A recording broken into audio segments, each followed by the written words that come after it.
Hey truckers, today we're seeing part 14 of I Have a City in an Alternate World. Let's dive into the video. As night fell, the city became more lively, but the busy areas during the day gradually quieted down.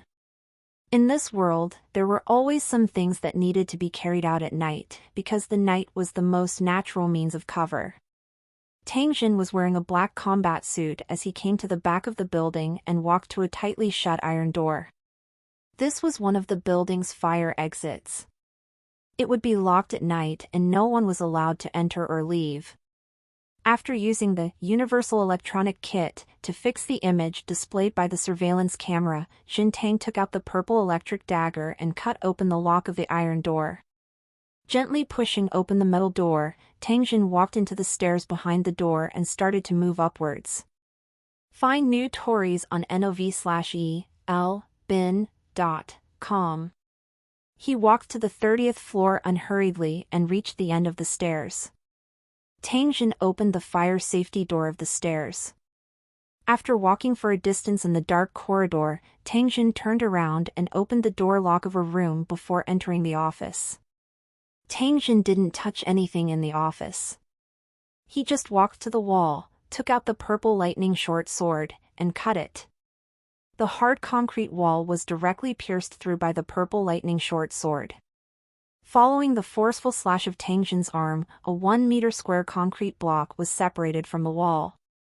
After he removed the concrete block, a large dark hole was revealed in the wall, and cold wind blew in from time to time. Behind the hole was the elevator shaft for the exclusive elevator on the top floor, but it was empty now. For safety reasons, the elevator was raised to the top. Tang Jin placed the purple lightning short sword in his left hand and took out another demonic short sword. Then, he jumped and stuck it into the concrete wall of the elevator well. The light body technique in the wrist guard made Tang Jin's body as light as a swallow. He only needed to use a little strength and he would be able to fly over 10 meters high and touch the opposite wall. The demon weapon short sword was inserted into the wall. Tang Jin's legs once again exerted force and he could fly higher. By taking this winding ascending route, Tang Jin saw the elevator on the top floor in less than a minute. After using the purple electric short sword to cut a hole at the bottom of the elevator, Jin Tang directly entered the elevator. After gently pushing open the closed elevator door, the location of the Celestial God Army's headquarters appeared before Tang Jin's eyes. This was a hall that was filled with a solemn atmosphere, giving people a very oppressive feeling. Following the location information provided by Miki Saka, Tang Jin headed straight for the research center. Just as he arrived at the entrance of the experimental center, Tang Jin saw two men coming out of the house. The two of them were greatly shocked when they saw Tang Jin, who was holding a weapon. Before the two of them could cry out in alarm, Tang Jin had already rushed over like an arrow and directly knocked the two of them unconscious on the ground. After entering the research center, Tang Jin's hands moved like lightning, knocking down all the staff members he saw.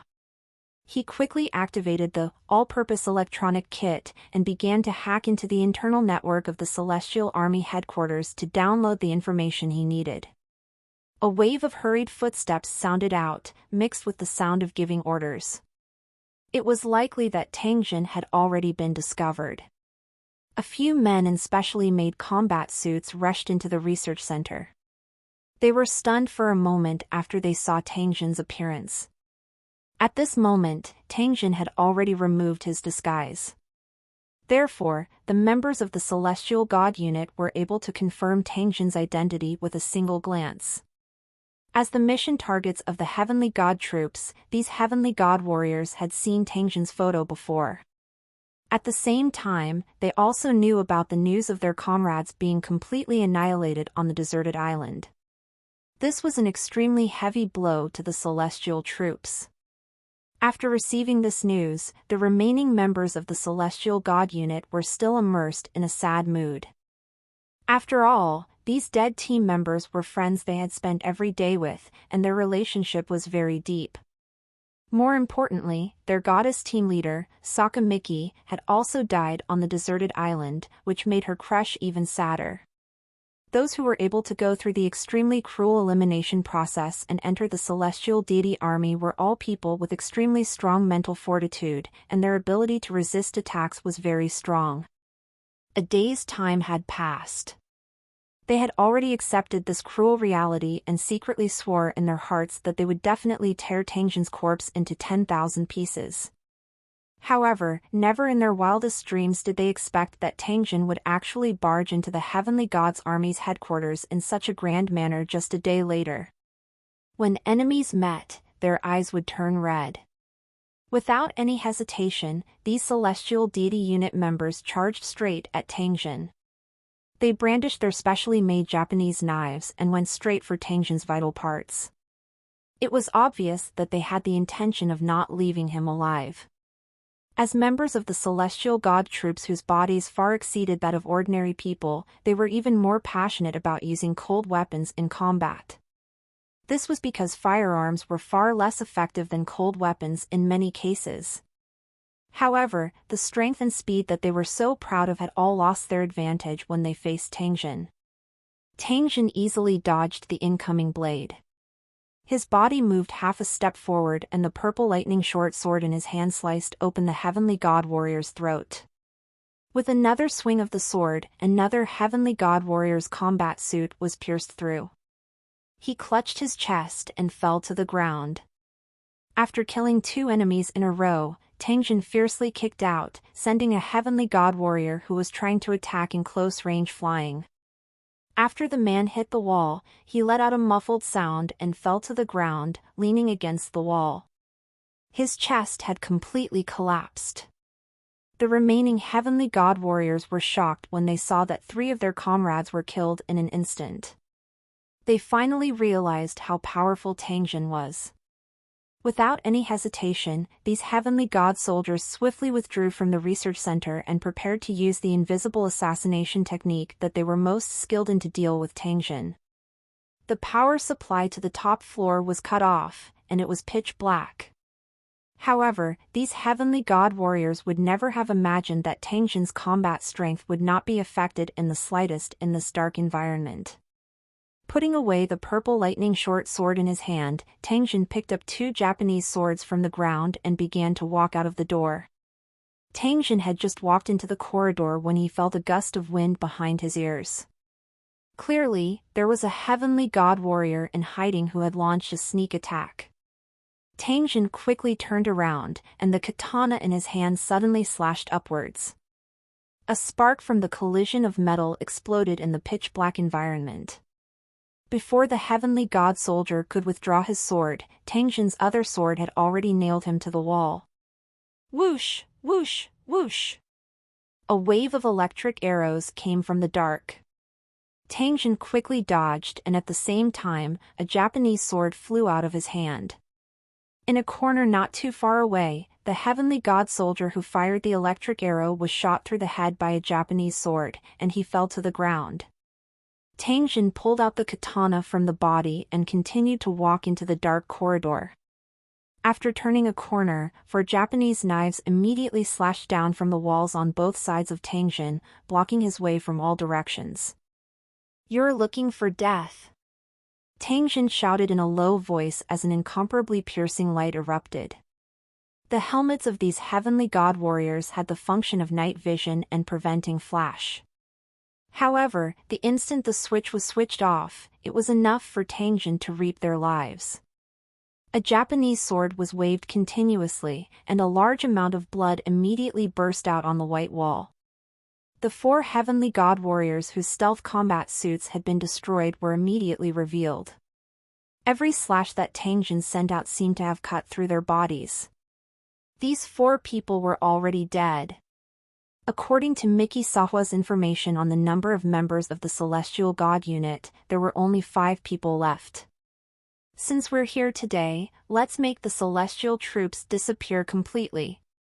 Dragging the blood-dripping Wei Dao, Tangjin slowly walked towards the darkness ahead. The Celestial God's unit's headquarters had an extremely good soundproofing effect. Currently, Tangjin was standing in the darkness and could only hear his own breathing.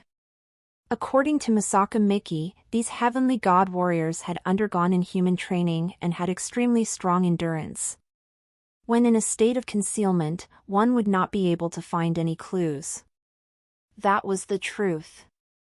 If it wasn't for the suppression of their levels, Tangjin might not have been able to deal with the sneak attack of these heavenly god warriors so easily. However, there weren't that many ifs in the world. One's level of cultivation was also a reflection of one's strength. Only a one-sided crushing in a battle would be satisfying. They're just a few rats that hide their heads and show their tails. They're not worth mentioning at all. Tangjin didn't want to waste too much time on these people. He simply activated the infrasonic wave generator and covered the entire top floor of the building. According to the height of this building, only the members of the Celestial God Unit would be attacked. Tangjin did not need to be afraid of harming the innocent. Soon after, miserable cries were transmitted from different corners. Clearly, they were the heavenly god warriors who were hiding in ambush and attempting to attack Tangjin. From the seemingly normal ceiling, the figure of a heavenly god soldier suddenly fell down. The katana in his hand fell to the ground, making a crisp sound. He laid on the ground and clutched his chest. He raised his hand and pointed at Tangjin. Yingluo, you're a Yingluo devil. After saying this, he no longer had the strength to support his body. His arms fell limply, and he no longer moved. After getting rid of the remaining heavenly god warriors, Tangjin began to clean up the building in search of anything of value. It was not easy for him to climb up. How could Tangjin exchange for it empty-handed? After making a round, Tangjin discovered the Celestial God Army's armory and swept it clean. Just as he was about to search carefully, a few bright lights suddenly shot into the building from the outside. Armed helicopters, they're fast. Tangjin saw that the other party's reinforcements had arrived and immediately retreated from the original route. There was no longer a need to stay here. However, before they evacuated, Tangjin still left behind a modified large bomb. It was enough to destroy all traces of the top floor. Tangjin took a few steps and rushed into the interior of the elevator well. He was like a spirit ape as he descended to the 30th floor in a short few seconds and crawled out of the hole. Right now, the ground floor should be completely surrounded. There are assault helicopters in the sky, and the Secret Service personnel below are also making a surprise attack from the top.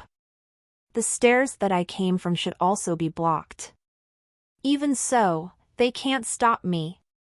When Tangjin thought of this, he activated the quantum invisibility light curtain and quickly ran downstairs. His movements were extremely gentle, and his landing was soundless. In addition, he was in an invisible state, so no one could discover his tracks. Thump thump thump. A series of hurried footsteps could be heard. It seemed like someone was going up the stairs. Tangjin leaped up. His body immediately stuck to the ceiling of the stairs as he looked below without saying anything. More than a dozen fully armed Secret Service personnel were slowly walking up the stairs, communicating with other combat teams from time to time. The air team has already taken control of the top floor and is currently attacking. We've entered the top floor. We've found traces of battle, but no enemies. The roof is full of dead people. The enemy is missing. Damn it, he actually came up from the elevator shaft. Other combat teams, pay attention. The target is very likely to be below the 30th level. This person is extremely dangerous, so you must be careful. What's this cricket? Retreat, there's a bomb cricket. As the voice spoke, the Secret Service agents on the stairs felt the entire building shake slightly, and then a huge explosion came from the sky. Stop advancing. The leader of the combat team raised his hand and clenched his fist as he issued an order. After hearing the sound, the special combat personnel on the stairs realized what had happened. Just now, the combat team on the top floor had said that the target might be below the 30th floor. Where would he retreat from? A sense of uneasiness crept into their hearts, and the Secret Service agents couldn't help but look around.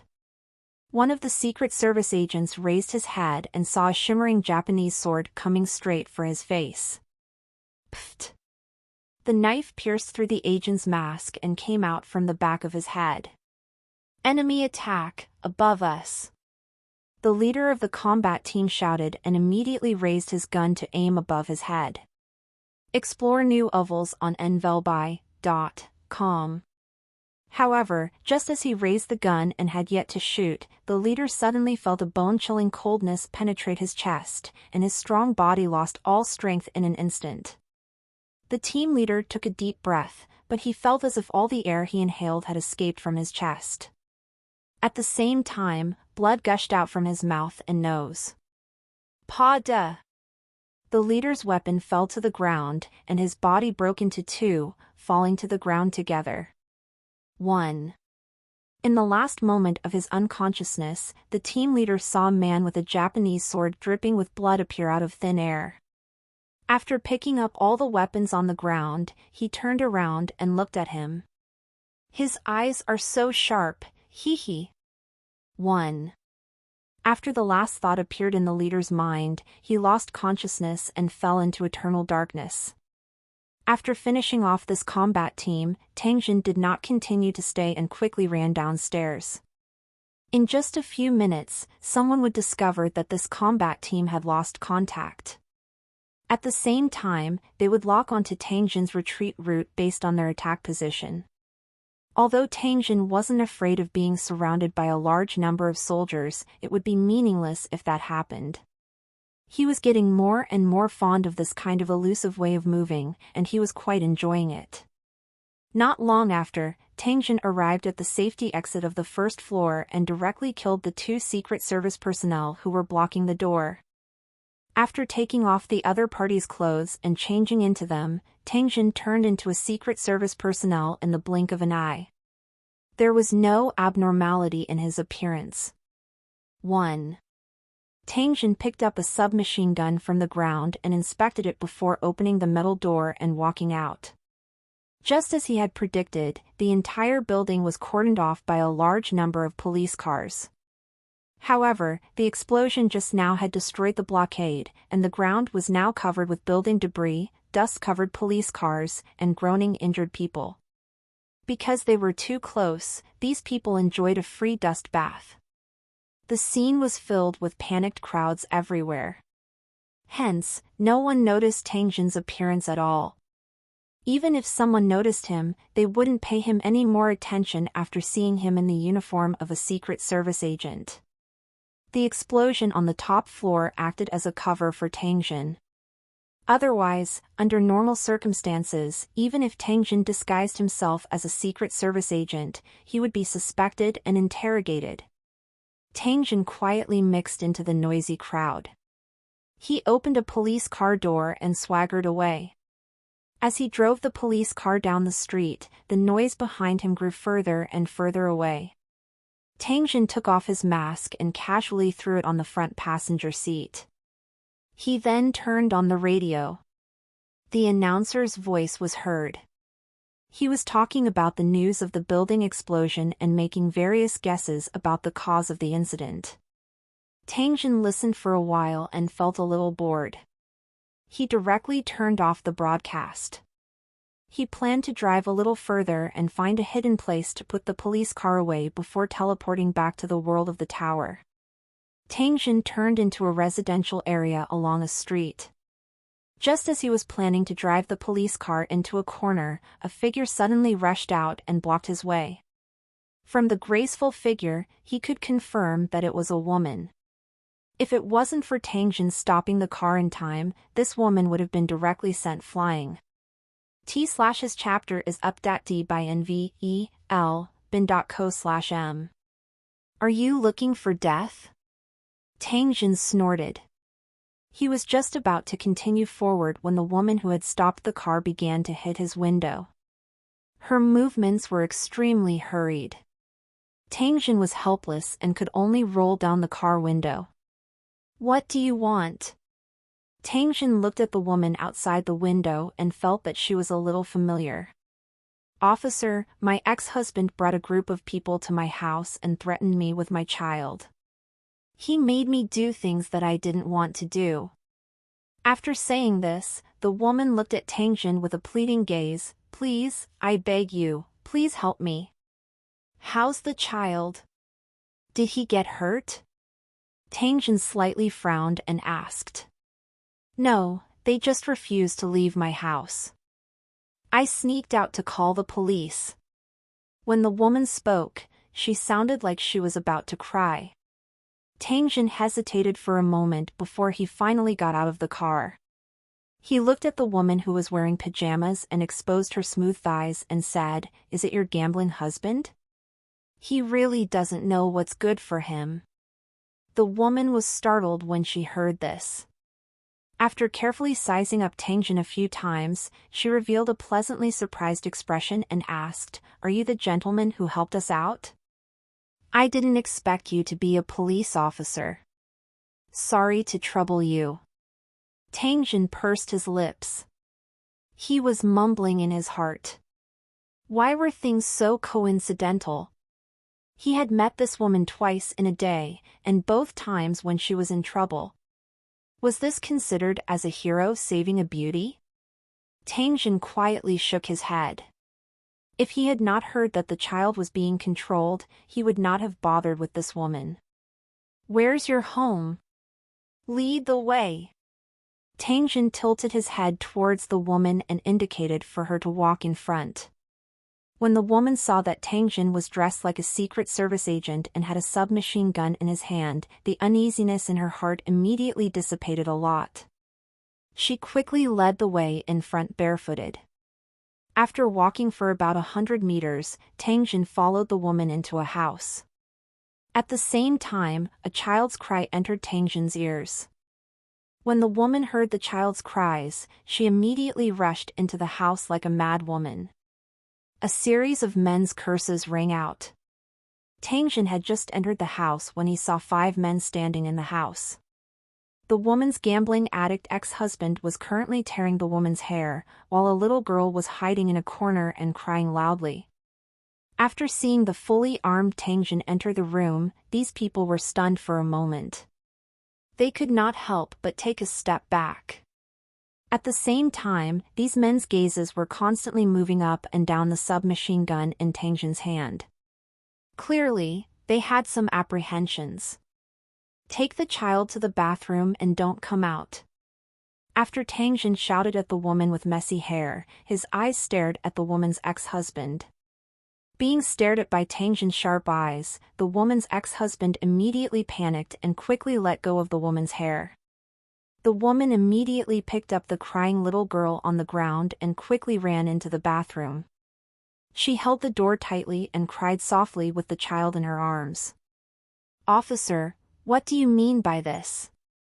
A man with a pair of muscular arms looked at Tangjin and asked in a provocative tone. "This is not something you can interfere with, so I advise you to leave quickly and consider your family. They are not police officers." These men all had the support of forces behind them, so they were not afraid of ordinary police officers at all. Even if Tangjin was now fully armed, he could not scare them. A gun could indeed kill people, but it couldn't kill people casually. This was the embodiment of the binding force of the system. Tangjin turned his head to look at that man, only to discover that the man had lifted his chin. The corner of his mouth carried a trace of disdain as he looked at Tangjin without showing any weakness. Tangjin could not help but laugh out loud after seeing this scene. However, his laughter was very cold.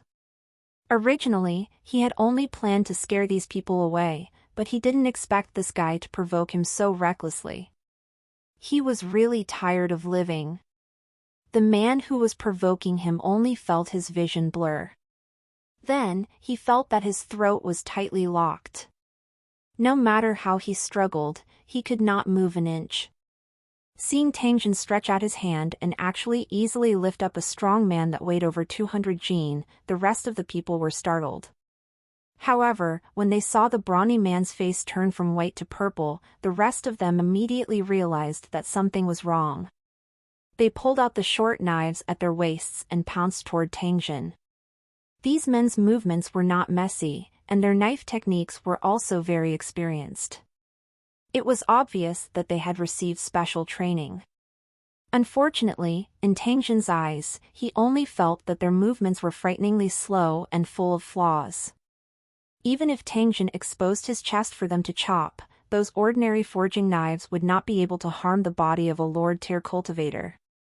Ka-ba. Tangjin's fingers exerted a little force and the carotid artery of the brawny man was directly severed. It would not be long before he died from lack of oxygen in his brain. After casually throwing away the man in his hand, Tangjin easily dodged the short knife that came at him and broke the neck of the second man. He turned around to avoid the blade, but the third man's neck was broken. Seeing that 3 of their companions had been killed by Tangjin in a row, the remaining people immediately panicked. They began to wave their short knives randomly, trying to rush out of the house. Tangjin did not dodge. He directly charged forward and killed the remaining people. Tangjin dusted his hands and sat on the soft cushion on the ground. He faced the direction of the bathroom and said, "The matter has been resolved. You can come out." The bathroom door was gently opened. The woman trembled as she carefully walked out and held the child's head in her arms. The frightened little girl was lying quietly in her mother's arms. She had fallen asleep. Tangjin glanced at the flustered woman and spoke in an emotionless tone, "These guys will never trouble you again. Are you satisfied with this result?" The woman glanced at the dead bodies on the ground. Her body started to shake violently, and she closed her eyes. Tangjin's eyes were fixed on the woman's expression as a playful smile surfaced on the corner of his mouth. After being silent for a moment, the woman suddenly opened her eyes. There was a trace of determination and madness in her eyes as she looked at Tangjin. "Thank you for your help. Since the matter has been resolved, please leave as soon as possible and leave the rest to me." The woman bowed slightly to Tangjin. After that, she sent the sleeping little girl to the house inside. Then, she began to drag the corpses on the ground to the backyard. A trace of an unknown smile surfaced on the corner of Tangjin's mouth when he saw this. There was a small piece of land in the backyard of the bungalow, enough to bury many things. A strange expression flashed across Tangjin's eyes as he looked at the woman who was dragging the corpse with great effort. He didn't expect this woman to have such a strong psychological quality. She actually accepted the reality in an extremely short time and then launched a self-rescue action. Moreover, from her tone, it was clear that she wanted to take on this matter alone and bear the terrible consequences that might occur. "Childish woman, you've thought of things too simply. If it were to happen, who would believe that this weak woman could kill several strong men with her bare hands? Even if they couldn't find the bodies, just the suspicion and harassment from the organization behind the gangsters was enough to make this woman uncomfortable. Since Tangjin had already done this, he would naturally help her get rid of all the trouble. However, this woman's performance caused Tangjin's eyes to brighten. Maybe he could try to train this woman and develop his own power on the island. Who knew, there might be unexpected gains. After thinking of this, Tangjin said to the woman, "Do you know your current situation?" The woman stopped the movement of her hands.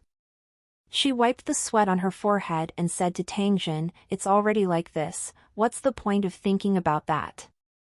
Maybe it was because of the pressure, or maybe it was because the body was too heavy, but the woman's pajamas were already soaked in sweat and stuck to her body. Her pair of long legs were also covered in sweat, which was very dazzling under the reflection of the light. The woman knelt on the ground. Through the collar of her pajamas, Tangjin could clearly see the scenery inside. However, the woman didn't notice any of this, or rather, she wouldn't care even if she did. At this moment, her face was filled with confusion, but her eyes flashed with despair and madness. This woman, who had been forced into a desperate situation, was now erupting with a power that made people's hearts palpitate. "Don't you hate me?" Tangjin looked at the woman on the ground and slowly walked in front of her. Tangjin bent down and lifted her chin. "If I didn't get rid of these guys, you wouldn't have to face such a situation at all. So you should hate me, right?" The woman's hair was in a mess.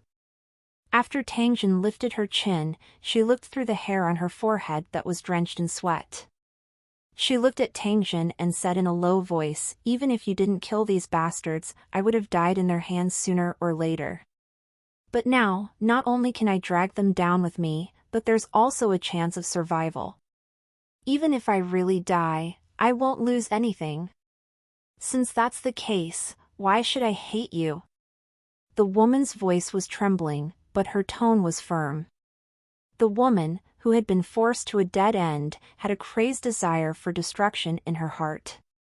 However, she still suppressed it in the bottom of her heart and did not release it completely.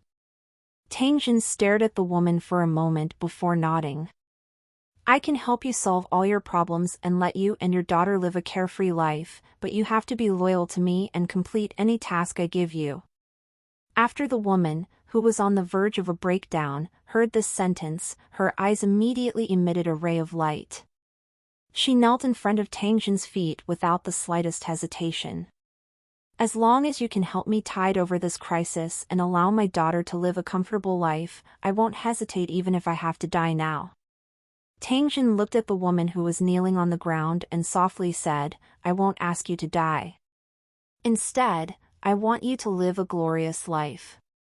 Otherwise, how can you complete the task I've arranged for you? Stop kneeling, stand up." The woman stood up obediently and saw a scene that she would never forget. The man just waved his hand and the body on the ground disappeared without a trace. In the face of such a magical method, the woman did not know what to say. However, one thing was for sure, and that was that he was safe. It was also very likely that he would not have to worry about food and clothing and live a comfortable life with his daughter. The woman, who was already in despair, suddenly had infinite hope in her heart, and the sorrow that could not be untied between her brows disappeared. After bending over to clean up the floor, the woman walked in front of Tangjin, bowed and saluted. "You haven't eaten yet, right? Do you need me to prepare?" Tangjin was indeed a little hungry. He nodded his head when he heard this and sat at the side. The woman immediately ran to the kitchen and started to get busy. Tangjin leaned against the wall and started to read the information obtained from the Celestial God Troops headquarters. What he was most concerned about was the information on the metal used to make the special Japanese knives, in order to confirm whether there was the possibility of mass production. After searching for a while, Tangjin finally found the information he was looking for. This was a special alloy material that involved forging, heat treatment, coating, and other techniques. It was far from as simple as Tangjin had imagined. "When we arrive at the Ice Bear Alliance in a few days, let Ivanov find an expert to see if we can mass produce it." After Tangjin thought up to this point, he turned his attention back and looked at the dishes on the table. This woman's cooking skills were very good. The food she made looked, smelled, and looked very appetizing. "Please enjoy your meal. I'll go and pack up." After the woman placed the dishes on the table, she turned around and went into the bathroom. Soon, there was the sound of running water. Tangjin's stomach had long been growling from hunger. Now that the delicious food was placed in front of him, he didn't care about anything else. He immediately picked up his bowl and ate. After a table full of food was sent into Tangjin's stomach like a tornado, he let out a comfortable groan and leaned against the wall, unwilling to move. After advancing to the Lord rank, Tangjin would become hungry very quickly every time he started eating. This made him have no choice but to put a lot of food in his storage space. I wonder if the other Overlord-level cultivators in the world of Luqing have the same problem? After Tang Jin's cultivation reached the Lord level, even Mr. Mo Ran was unable to give him any guidance or help in his cultivation. This was because it had already exceeded the scope of his experience. For ordinary cultivators, the Lord tier was a level that they would never be able to reach in their entire lives. Other than some rumors, they had never even seen a Lord tier cultivator. Only outside the area of the Cold Moon disaster, in those towers that had been passed down for countless years, could Tang Jin obtain the relevant information about Lord-grade cultivators. Tang Jin was thinking about something in his heart when the bathroom door slowly opened. A woman with only a short bath towel around her body walked out. Her long, smooth legs were exposed, and the bath towel barely covered her hips all the way to her chest. It was voluptuous and enchanting. Her half-dry hair had already been gently tied up, and her round face had a trace of shyness. She lowered her head and walked in front of Tang Jin before kneeling down. The fragrance of bath products assaulted him. The smell was very strong and directly pounced into Tang Jin's nose. "Do you need me to serve you?" After seeing Tang Jin nod his head, the woman stood up and slowly untied the bath towel on her body. She then sat on Tang Jin's body and strode over. On a street late at night, a few strong men were guarding the door, smoking and chatting. The sound of footsteps came, and a man in a trench coat walked over leisurely, a cigarette in his mouth. After looking up at the surrounding buildings, the man went straight to the few strong men. "Get lost, this is not a place for you to come." After seeing Tang Jin approach, a white-collared man blocked his path and loudly chided. Tang Jin swept a glance at the man. Without saying a word, he pulled the man's shiny hair and continued to walk toward the door. "Damn it! Release him!" Seeing this, the rest of the brawny men immediately surrounded them and cursed in anger, trying to save their companions. In the end, they didn't manage to save their companions. Instead, they were subdued by Tang Jin and thrown into the door one after another. Tang Jin walked into the room and closed the door in the midst of wailing. 10 minutes later, Tang Jin walked out of the door. The building behind him was on fire.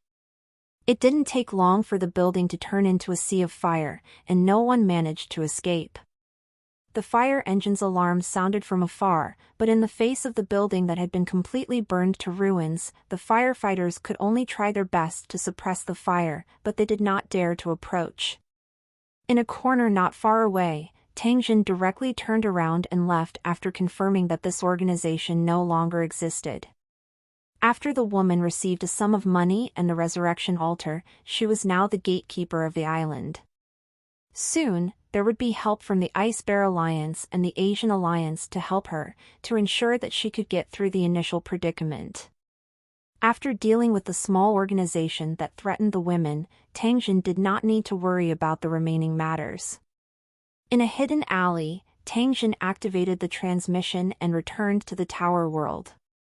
At this time, most of the residents in Holy Dragon City had already fallen asleep, but there was still a group of people busy. In the huge cave, a group of Holy Dragon City residents were working overnight to make equipment for capturing water monsters. In another corner of the cave, there was a completed machine. There were weapons made according to the principle of the whaling cannon, huge ballistae, and special huge iron hooks. After seeing these tools, Tang Jin could already imagine the scene of blood flowing in the river. After a round of inspection, Tang Jin came to the mother tree. He gave Lisa and the others 1,000 soul crystals and asked them to try absorbing them. According to Tang Jin's guess, the ability of Lisa and the others to communicate with the mother tree should be a kind of talent similar to that of a holy master. Since holy masters could rely on soul crystals to cultivate and advance, Lisa and the others should be able to do the same. If the effect was obvious, then Tang Jin would really take action to move the meteorites at the bottom of the sinkhole back to Holy Dragon City and monopolize all the production of soul crystals. The mother tree was extremely important to Tangjin. Therefore, as long as it could bring benefits to the mother tree, Tangjin would spare no effort to do it. As for whether the cultivators who captured the soul crystal creatures would curse him after moving the meteorites away, Tangjin would not care at all. In any case, it wouldn't take long for this group of people to die in the disaster of the cold moon. Even if they were lucky enough to survive, what could they do to Tangjin? In this world where the strong were respected, if you wanted so-called fairness and justice, then please show your fists that were harder than the enemy. Otherwise, please get lost. If they still didn't know what was good for them, they had to be prepared to lose their lives. After checking everyone's cultivation progress, Tangjin returned to his room and quickly fell into a deep sleep. Early the next morning, Tangjin went to the scene to personally command and began to set up an interception position on the river. According to Jin Tang's estimation, the flood would have filled the sinkhole early in the morning. At that time, a large number of water monsters would go against the current and return to the hole in the sky created by the demon-eyed Tyrannosaurus. Tangjin planned to leave half of the water monsters behind, so he had to make sufficient preparations. For this operation, the Holy Dragon City had dispatched nearly 5,000 people, forming a long line along the riverbank. This was the largest operation in the history of Holy Dragon City. Almost all the residents of Holy Dragon City were mobilized. Every resident had put in their best effort to ensure the success of this operation. All kinds of equipment were installed and adjusted to ensure that there would be no problems during use. De Xiong led his ogre brothers and swung their extra-large hammers, smashing the metal tubes into the ground. The huge harpoon that was shot from the mounted crossbow would be connected to tough steel wires and then fixed to the hard metal tubes. With the steel wire, the Hydra couldn't escape and could only stay in a fixed area. At this time, the Holy Dragon City soldiers would control their weapons and shoot them to death. However, the entire process had to be clean and precise. Otherwise, the monster might break the steel wire and escape if it took too long. Tangjin and Qianlong would each pilot a military helicopter and attack the water monsters from the air. On the ground, in the air, and under the water, they blocked the Hydra from all directions. If it wasn't for the fact that the water surface was too wide, Tangjin was even confident that he could keep all these water monsters here. Tangjin had taken out all the weapons and equipment that could be used from the Holy Dragon City's armory. He had brought over 2 carts of cannonballs, mortars, super light howitzer, and even grenade launchers that Tangjin got from the underground military warehouse of Wei Island were all pulled to the river. Other than the personnel directly involved in the capture, there were also a large number of logistics personnel involved in the operation.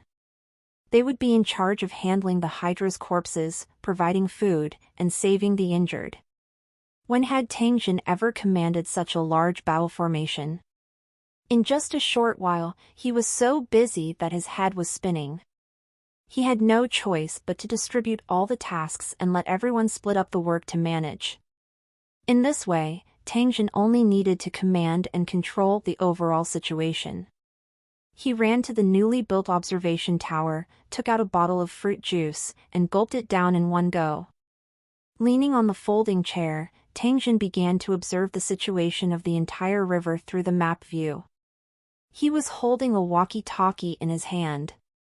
Whenever a problem was discovered, Tangjin would inform the relevant person in charge to deal with it. Compared to the previous period of slacking off, the enthusiasm of these captives and the survivors of Black Rock City had clearly increased. Even some of the troublemakers had become more obedient. The flood had destroyed Earth Valley City and Redwater City. The escape route of these captives had been cut off. If they wanted to continue their lives, joining Holy Dragon City was their only choice. Colossal Bone City had the least number of prisoners, and after all the residents had arrived, they started working with peace of mind, no longer having any messy thoughts. Among the 4 tower cities, only the Tower City in the 100 Flower Valley suffered the least damage. Now, They all considered themselves as residents of the Holy Dragon City, so they were the most enthusiastic about their work. When the Holy Dragon City was upgraded again, a large number of the survivors in the Four Towers would become new residents of the Holy Dragon City, becoming the new construction force of the Holy Dragon City. Discover NW Chapter SNN0EL by.com. Tangjin was silent as he looked at the turbulent river water in front of him.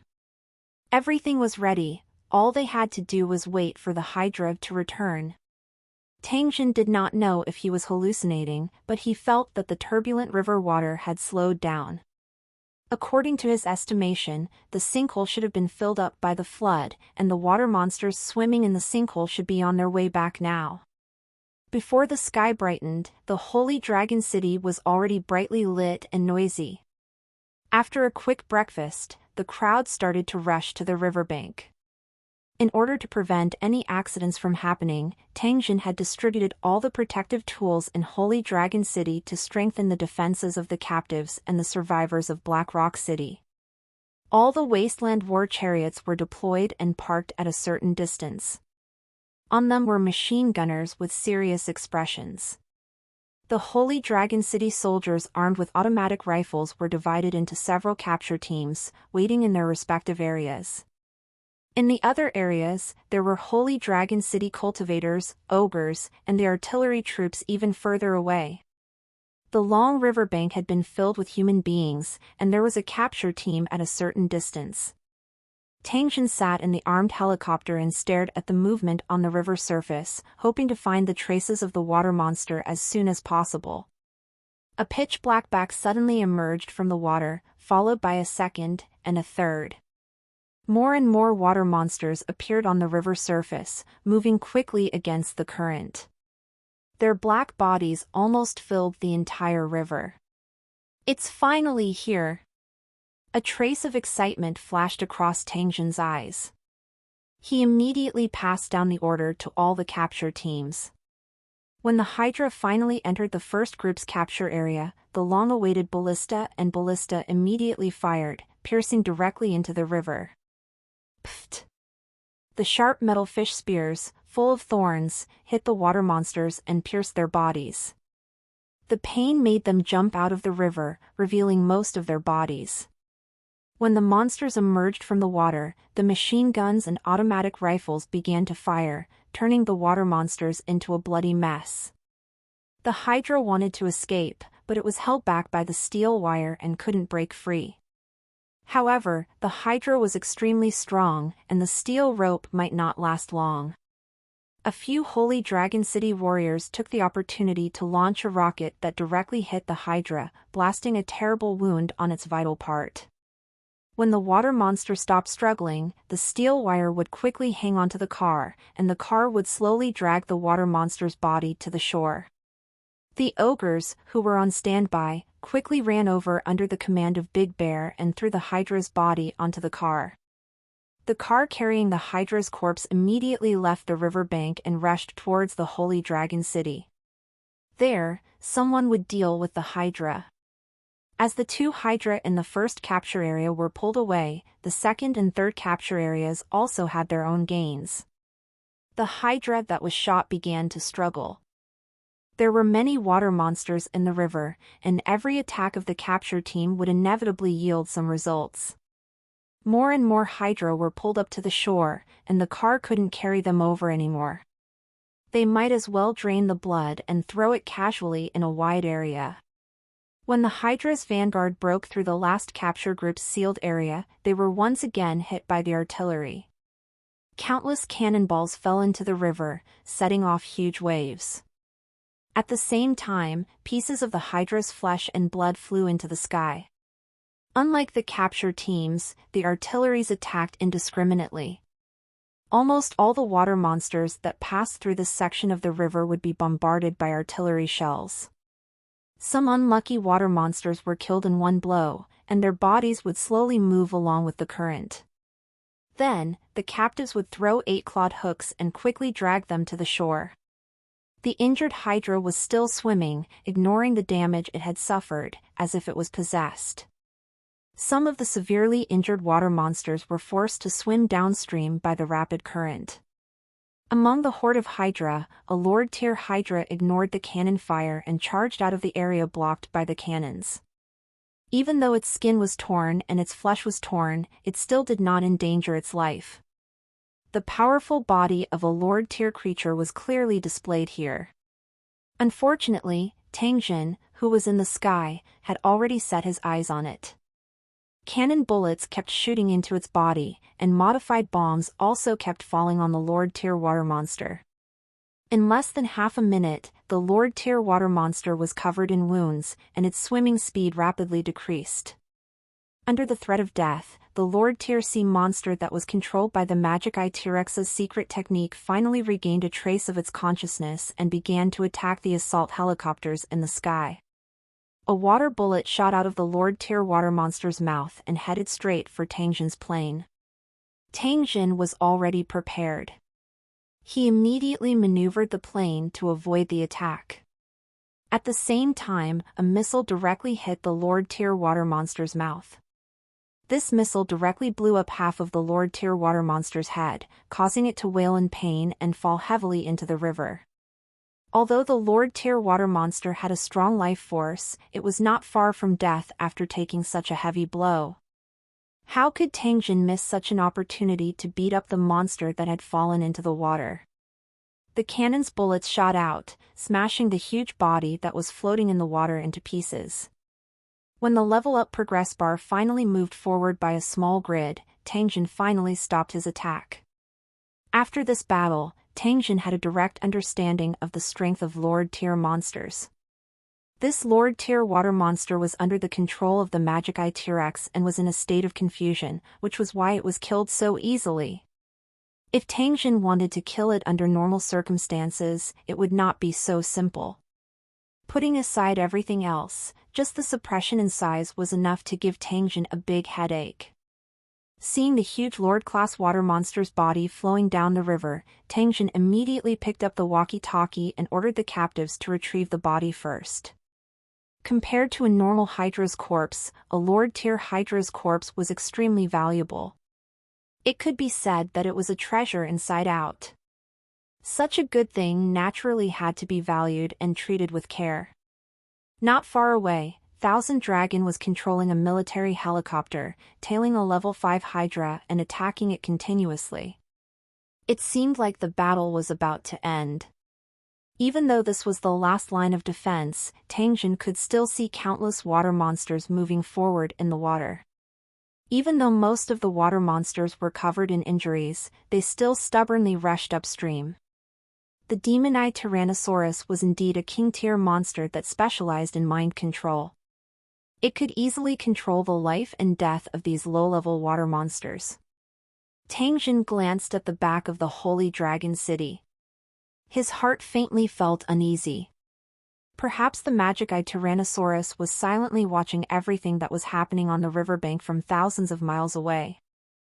Who knew if the Demon Eye Tyrannosaurus had a killing move that he didn't know about and could launch a mental attack on a target from 10,000 miles away? One couldn't be too ruthless, so Tangjin didn't kill them all. Instead, he let most of the Hydra rush through the sealed area. This way, the Demon Eye Tyrannosaurus might not care about the small loss. However, even if they only managed to capture a small portion of the Hydra, it was still a terrifying number.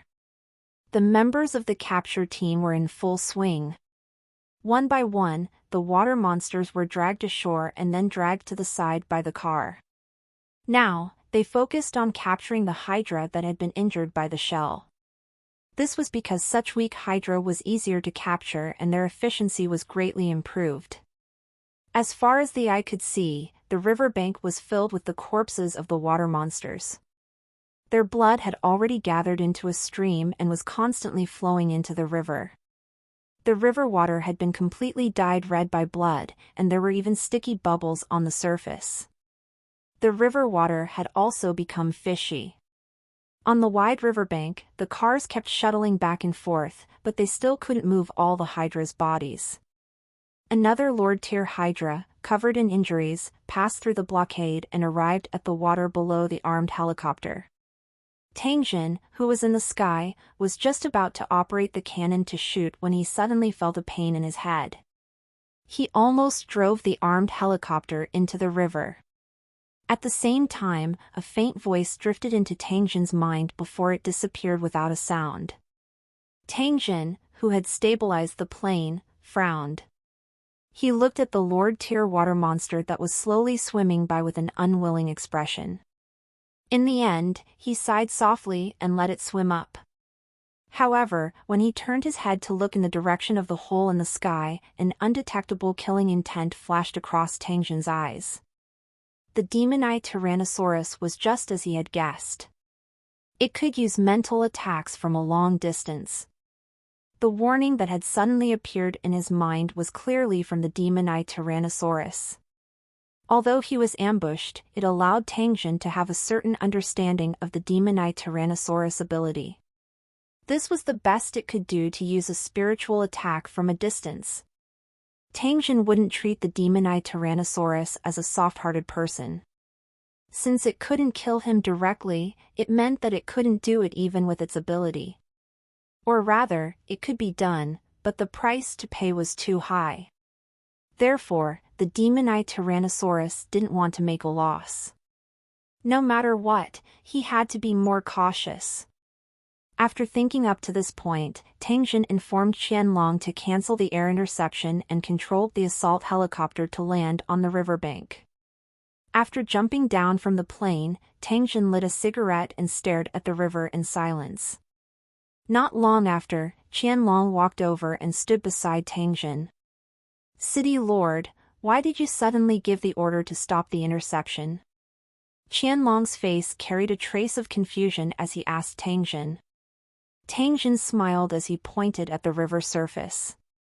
He spoke to Qianlong, "We caught the Hydra too ruthlessly, and it was unhappy, so it gave me a small warning."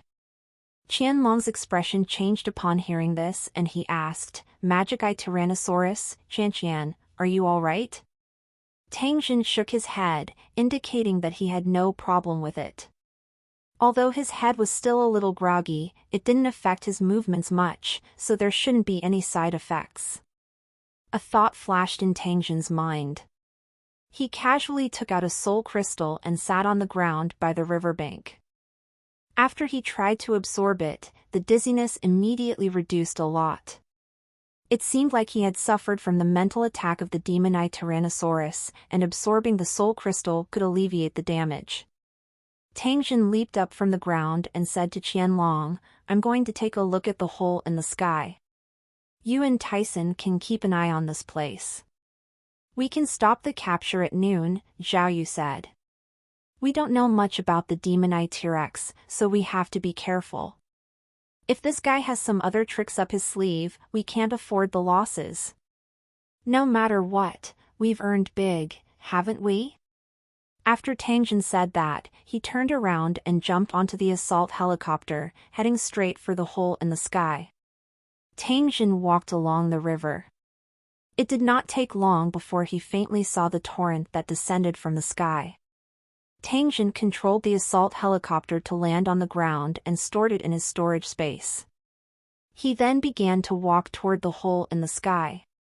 For safety's sake, Tangjin activated the quantum invisibility light screen and stealthily moved through the wilderness. The hole in the sky was getting closer and closer, and it had already appeared in Tangjin's map view. Tangjin immediately closed the distance and observed the situation within the hole.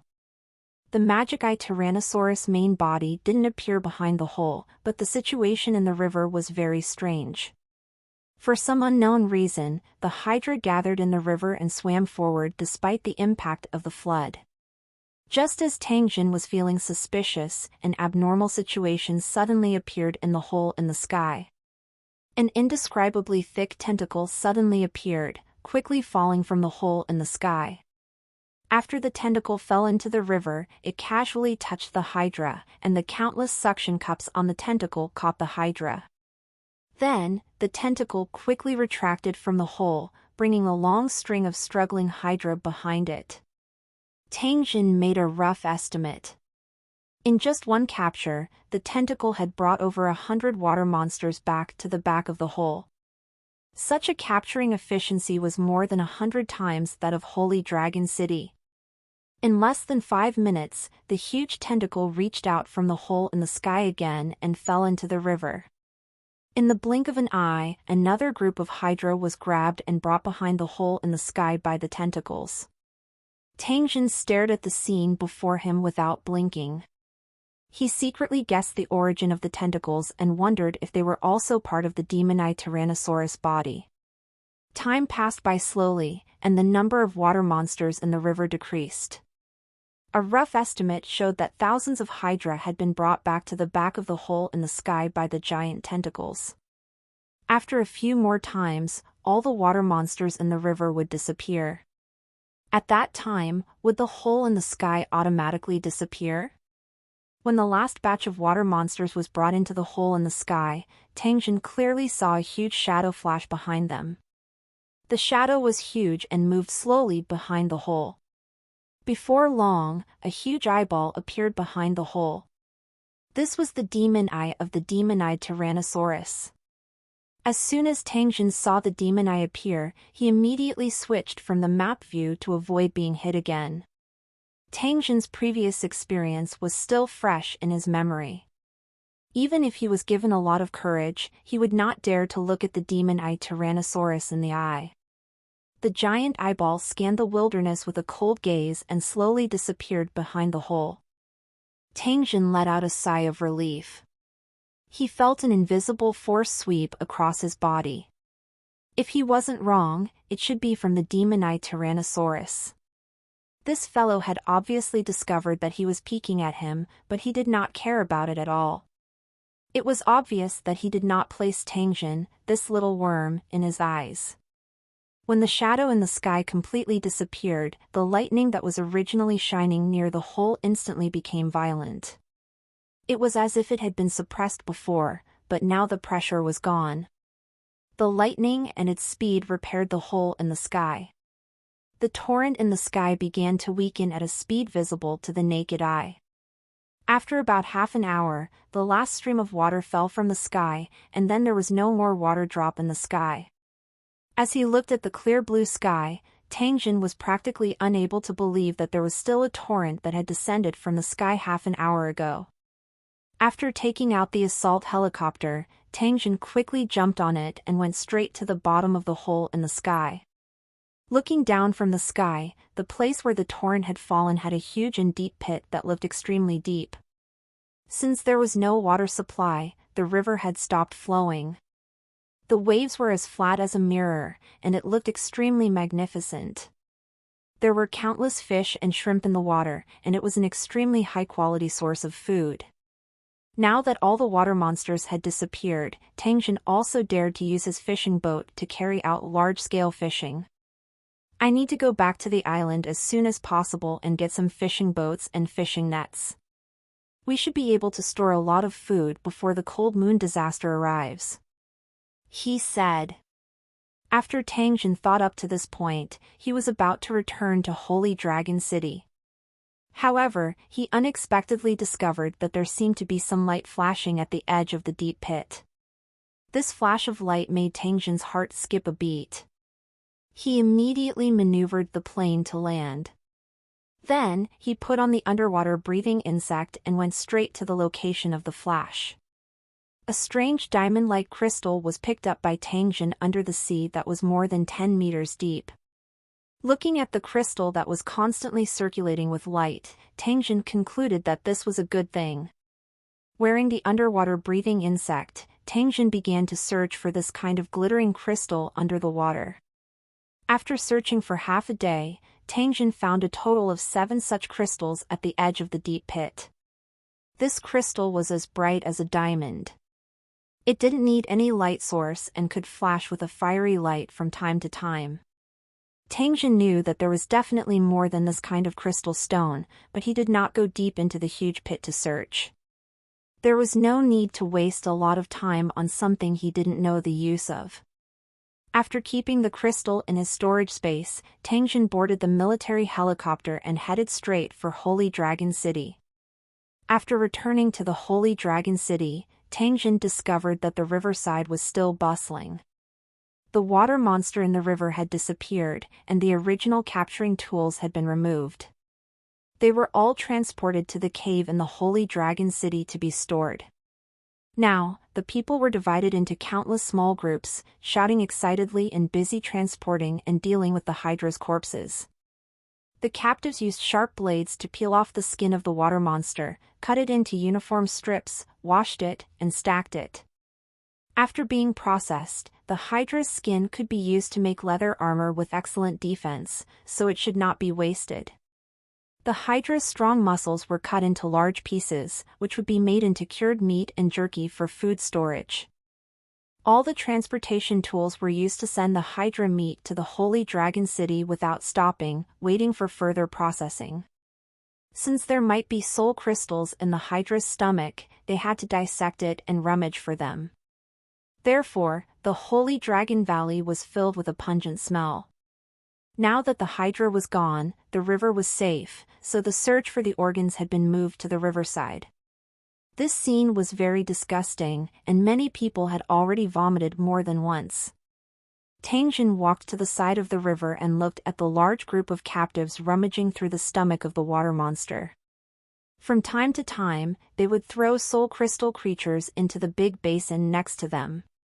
For some reason, the stomachs of the Hydra were quite clean, and the soul crystal creatures that were swallowed did not show any signs of digestion. Not only were the soul crystal creatures undigested, but even the intestines of the Hydra monsters were empty. It seemed that they had lost the function of digestion and hunting since they arrived in the wilderness. They had become mobile containers for hunting soul crystal creatures. He didn't need to think to know that this was the work of the Magic Eye T-Rex. He believed that even if the Hydra returned to the Devilfall Sea, it would not be able to escape the fate of being devoured by the Demon Eye T-Rex. The strange ability that this king-class monster possessed caused Tangjin to involuntarily be speechless. In an open space not far away, a group of Holy Dragon City cultivators were picking soul crystals from the dead bodies of soul crystal creatures. The brain of the water monster was also placed there. When he saw Tangjin walking over, Qianlong stepped forward and spoke a few words of concern before telling Tangjin about their current gains. He had gained more than 1,000 brain beads, and the number of soul crystals was still uncountable, but he had nearly 10,000 at the moment. If they were converted into brain beads, it would be a harvest of over 10 million. In addition to the countless water monsters' flesh, even Tangjin was a little shocked by the Holy Dragon City's harvest this time. In that case, they should celebrate. Tangjin's mood was very good. He informed the chef of the cafeteria to have an extra meal tonight. All the captives and survivors with excellent performance would be rewarded with a glass of white wine. The Holy Dragon City didn't have that much alcohol in stock yet, so Tangjin had to return to the Wei Island to buy some. After returning to his room to change and wash up, Tangjin was teleported to the original world's Wei Island. Tangjin's figure appeared out of thin air in a hidden alley. He was not the only one in the alley. A young girl in a school uniform was standing against the wall, and a man was standing opposite her. Humph, humph, humph, humph, sounds could be heard continuously. The man in the suit had one of his hands under the girl's clothes, and he was constantly kneading her with a face full of enjoyment. The girl turned her head slightly. Her face was a little red. When she saw Tangjin's sudden appearance, the girl immediately screamed out in fear. The man was also shocked. His lips trembled as he tried to say something, but the man who suddenly appeared ignored him and walked straight out of the alley. Where did this guy come from? He scared me. The man wiped the sweat from his forehead and was about to reach into the girl's clothes again, but he was pushed away by her. It's almost time, you should pay, the girl said to the man after tidying her clothes. The man hesitated for a moment, took out a bill from his wallet, and tempted the girl. "If you follow me to the hotel, I can give you more." The girl grabbed the notes in her hand and said with disdain, "Don't even think about it, I won't sleep with you." After that, the girl started to walk out of the alley. After thinking for a while, she said, "If it was that man just now, even if I had to spend money, I would be willing to spend a night with him." The man, who had suffered a huge blow, lowered his head, his face full of unwillingness. The girl's eyes lit up as she looked at the spot where Tangjin had disappeared. She immediately chased after him with quick steps. In a supermarket, Tangjin was choosing a variety of alcohol. Due to Tangjin's large purchase volume, the supermarket arranged for a truck to deliver the goods to the place he specified. In front of a row of shelves, Tangjin was holding a bottle of high alcohol and carefully examining it when a woman's voice suddenly sounded beside him. "Are you preparing for a party? Is that why you bought so much alcohol?" Tangjin turned around and saw that it was the girl he had seen in the alley. She was looking at him with watery eyes. Ignoring the girl, Tangjin held the bottle of wine in his hand and said to the supermarket salesgirl, "I want 1,000 bottles of this." 1,000 bottles of this one as well. "I want 1,000 barrels of these." The eyes of the girl behind him lit up. When she heard the man's tone, she felt as if her heart was about to melt. He was so tall, so elegant, so cold. She really wanted to be thrown onto the bed by him, and then ravage him without any pity. The head of the infatuated girl was filled with messy scenes. The main character was Tangjin, who ignored her completely. After walking around the supermarket, Tangjin paid the bill and followed the truck to Jomiko's house. After being chosen by Tangjin to be the gatekeeper of the Wei Island, Kumi had moved out, and the house was temporarily requisitioned by Tangjin. After the staff moved the wine to the courtyard, Tangjin locked the door and kept them in his storage space, sending them back to the Holy Dragon City. A moment later, Tangjin appeared once again. He opened the courtyard door and walked out. He also needed to purchase some fishing boats and fishing nets to fish in the river. Because of the shortage of fuel, Tangjin didn't plan to use a moped to catch fish. Therefore, small fishing boats such as stainless steel became his first choice. In the professional market, there were many small fishing ships for sale. Tangjin only needed to make a payment and wait for the goods to be delivered. There were also many types of fishing nets, such as hand-cast nets, hanging nets, pulling nets, net cages, and so on. Tangjin planned to buy a batch of each.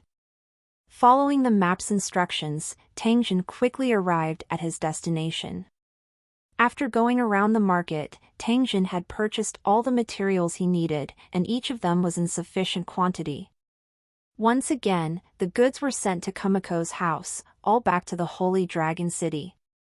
From tomorrow onwards, these fishing tools would be distributed and they would begin to fish in the river.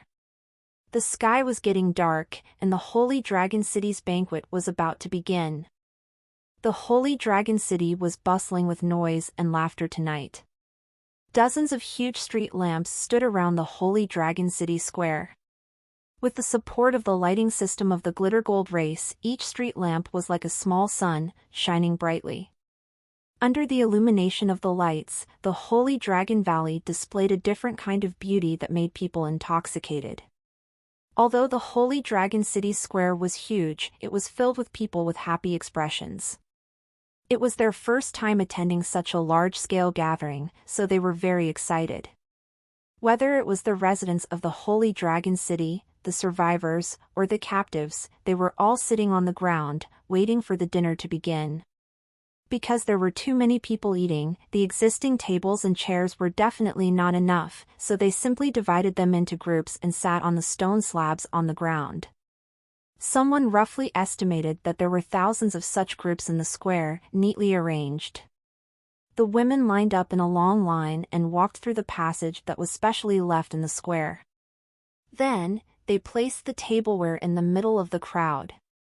When all the utensils were laid out, a group of men came over and placed bottles of wine in the middle of them. After some people saw the exquisite-looking bottle, their faces were filled with curiosity, and they began to guess what was inside the bottle. Every time this happened, the Holy Dragon City residents in the same group would proudly explain to these country bumpkins what was in the bottles, and then inadvertently state the price of the bottles. When they heard that the exquisite bottle contained wine, many people secretly sighed.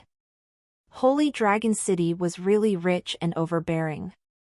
Those who had experience in exploring wild buildings began to whisper to each other, showing off their experiences and telling stories about how they had obtained this bottle of wine from wild buildings.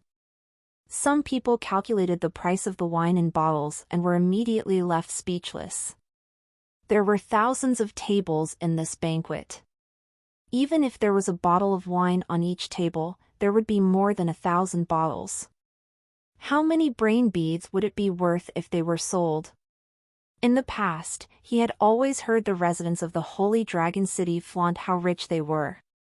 Now, it seemed that they were not lying. After the wine was served, it was time for the food. The water monster meat cooked in a large pot was placed in an iron basin and then served on the table one by one. Along the way, it emitted an extremely rich fragrance.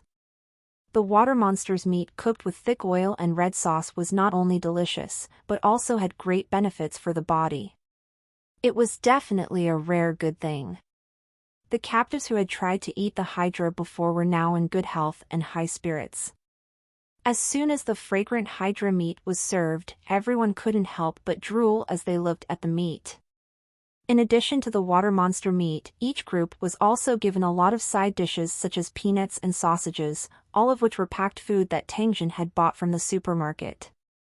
All West ch.rs on n.o/vli/n/.cm.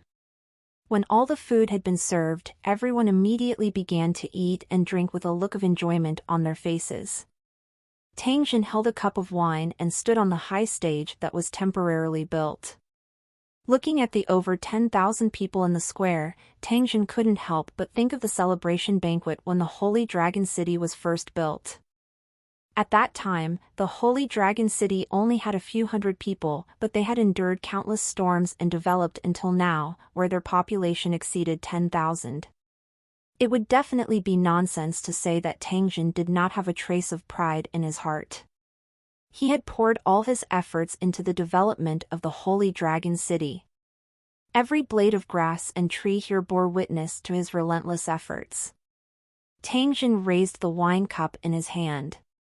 With the support of his overlord cultivation base, his voice reverberated throughout the entire sacred Dragon Valley. Although the Holy Dragon City has only been established for a short period of time, it has developed extremely quickly. During this period, every citizen of the Holy Dragon City has put in great effort. I offer you my first cup of wine. After Tangjin finished speaking, he raised his head and drank the wine in his hand in one gulp. All the Holy Dragon City's residents who had raised their glasses stood up and raised their glasses to Tangjin from a distance. At the same time, they finished the wine in their glasses. After sitting down, these Holy Dragon City citizens were full of emotion, telling the captives and survivors around them about the benefits of Holy Dragon City. From the difficulties of the Holy Dragon City's establishment to the scenes of several monster sieges, everything came from their mouths. Every time they got to the most exciting part, everyone even forgot to eat and listened carefully to the Holy Dragon City residents' stories, exclaiming from time to time. They had never thought that so many exciting things would happen in Holy Dragon City. Just listening to it made them excited. A moment later, Tangjin raised his second cup of wine and said to everyone, "This second glass of wine is for the many people who participated in capturing the Hydra. Because of your hard work, the Holy Dragon City has gained so much today. No matter what happened in the past, we are all living in Holy Dragon City now. Our descendants will also live here. The more powerful Holy Dragon City is, the better the welfare treatment of the residents. If Holy Dragon City wants to be strong, it can't do without your help. So, please drink this cup of wine. After Tangjin finished speaking, he finished the wine in his cup. They didn't expect the city lord to give them a toast. The captives and survivors who participated in the capture of the Hydra immediately stood up with a hint of excitement on their faces. From Tangjin's words, they had already heard the information that made them excited. It probably wouldn't take long for them to get rid of their awkward status and become official residents of Holy Dragon City. His heart, which had been hanging in the air for a long time, finally settled down at this moment. At the same time, a sense of security rose from his heart. After drinking a glass of wine, many people's faces were red, and they couldn't suppress their joy. With a good mood and the wine to liven things up, the atmosphere in the square immediately became lively. After a while, Tangjin raised his third glass of wine. At this moment, the Holy Dragon City square immediately became silent. Everyone's line of sight was fixed on Tangjin. Tangjin looked around the plaza and spoke with a voice filled with strength. Now that all the resources we need have been gathered, Holy Dragon City will soon be upgraded to a level 3 city. In the future, it will be upgraded to an even higher level city. Just like I said, it won't be long before you all become residents of my Holy Dragon City, and the only overlord within 100 miles. For the future of Holy Dragon City, for the fact that we are about to become a family, let's have a toast. The Holy Dragon City square immediately erupted with thunderous cheers, and everyone continuously shouted in excitement. Long live the city lord! Long live the Holy Dragon City! To the powerful Holy Dragon City, cheers! Everyone drank the wine in their hands and then began to talk excitedly. Tangjin returned to his seat and sat with Tai-Seng and the others. Then, he picked up a piece of water monster meat and started eating. The water monster meat was very delicious after cooking. Tangjin ate it very happily, and his heart was also filled with hope. Tomorrow, Holy Dragon City would start a new chapter. After stretching his back, Tangjin yawned as he walked out of the treehouse. He was in good spirits. The morning in the sacred Dragon Valley was very beautiful. Even Tangjin, who had lived here for a long time, was once again deeply intoxicated by this beautiful scenery. After admiring the scenery for a while, Tangjin stepped on the several meters wide branch of the mother tree and slid down a vine to the ground. In the Holy Dragon City Square, a large group of burly men were talking and laughing non-stop as they moved fishing nets and small boats to the carriage. They were all prisoners and survivors with fishing experience and had now become full-time fishermen in the Holy Dragon City. The various fishing nets purchased by Tangjin were treated as treasures by them. They were very careful when transporting them, afraid that they would damage these extremely exquisite things. They immediately bowed and saluted when they saw Tangjin walking over. Their attitudes were extremely respectful. From that day on, when these fishermen worked, no one would look after them except for the Holy Dragon City soldiers in charge of security. Tangjin had told Tai-Seng yesterday that since the captives and survivors already knew about the benefits of Holy Dragon City, there was no need to look after them. If such conditions couldn't keep their hearts, then why force them to stay? Since the city lord had said so, Tai-Seng and his men were happy to be idle, and the guards were removed, allowing these fishermen to go out of the city to fish. Tangjin told the fishermen how to use the fishing gear and let them slowly gain experience in the fishing process. After watching the fishing team leave, Tangjin checked the workplace where the cured and smoked meat was handled. Countless pieces of Hydra meat had been processed and stored in the dry cave.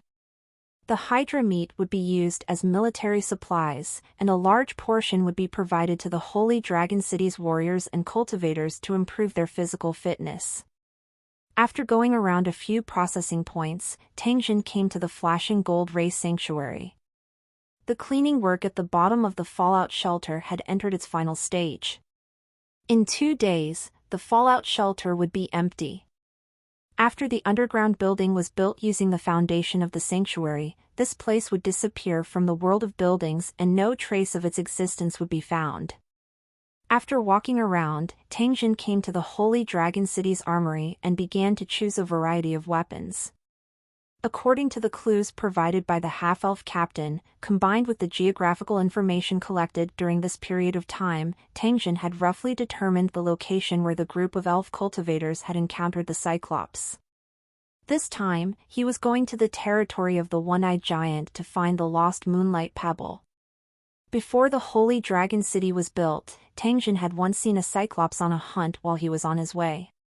With its huge body, terrifying strength, and violent personality, the Cyclops was definitely a monster more terrifying than the ogres.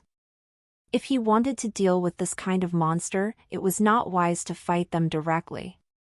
Therefore, Tangjin planned to poison this group of people to death. Last time, in the Underground Research Institute of SST, Tangjin found a highly toxic drug similar to cyanide. There was at least a kilogram of poison, and it was definitely enough to kill all the Cyclops. The reason why Tangjin was so ruthless was mainly because he was afraid of the terrifying destructive power of the One-Eyed Giant. If these big guys joined the team to attack the tower while Holy Dragon City was leveling up, it would definitely bring a lot of trouble to Holy Dragon City. Prevention was better than cure. Therefore, Tangjin must get rid of them in advance. After preparing the required items, Tangjin drove a military jeep, leaving a trail of dust behind as he headed towards his destination. The road was desolate, and scattered bones could be seen from time to time. Discover new stories at nv/lbin.c/o. Compared to the edge of the continent, the central region, which was covered by the cold moon disaster, was a barren land. After some of the wanderers wandering in the wilderness saw Tangjin's car, they were so frightened that they immediately ran into the grass. After which, they stuck their heads out and carefully observed. In fact, the first thing the wanderers did when they saw the car was confirm Tangjin's background. It was because among all the forces nearby, only Holy Dragon City, which had destroyed 5 towers in a row, had such a strange transportation tool.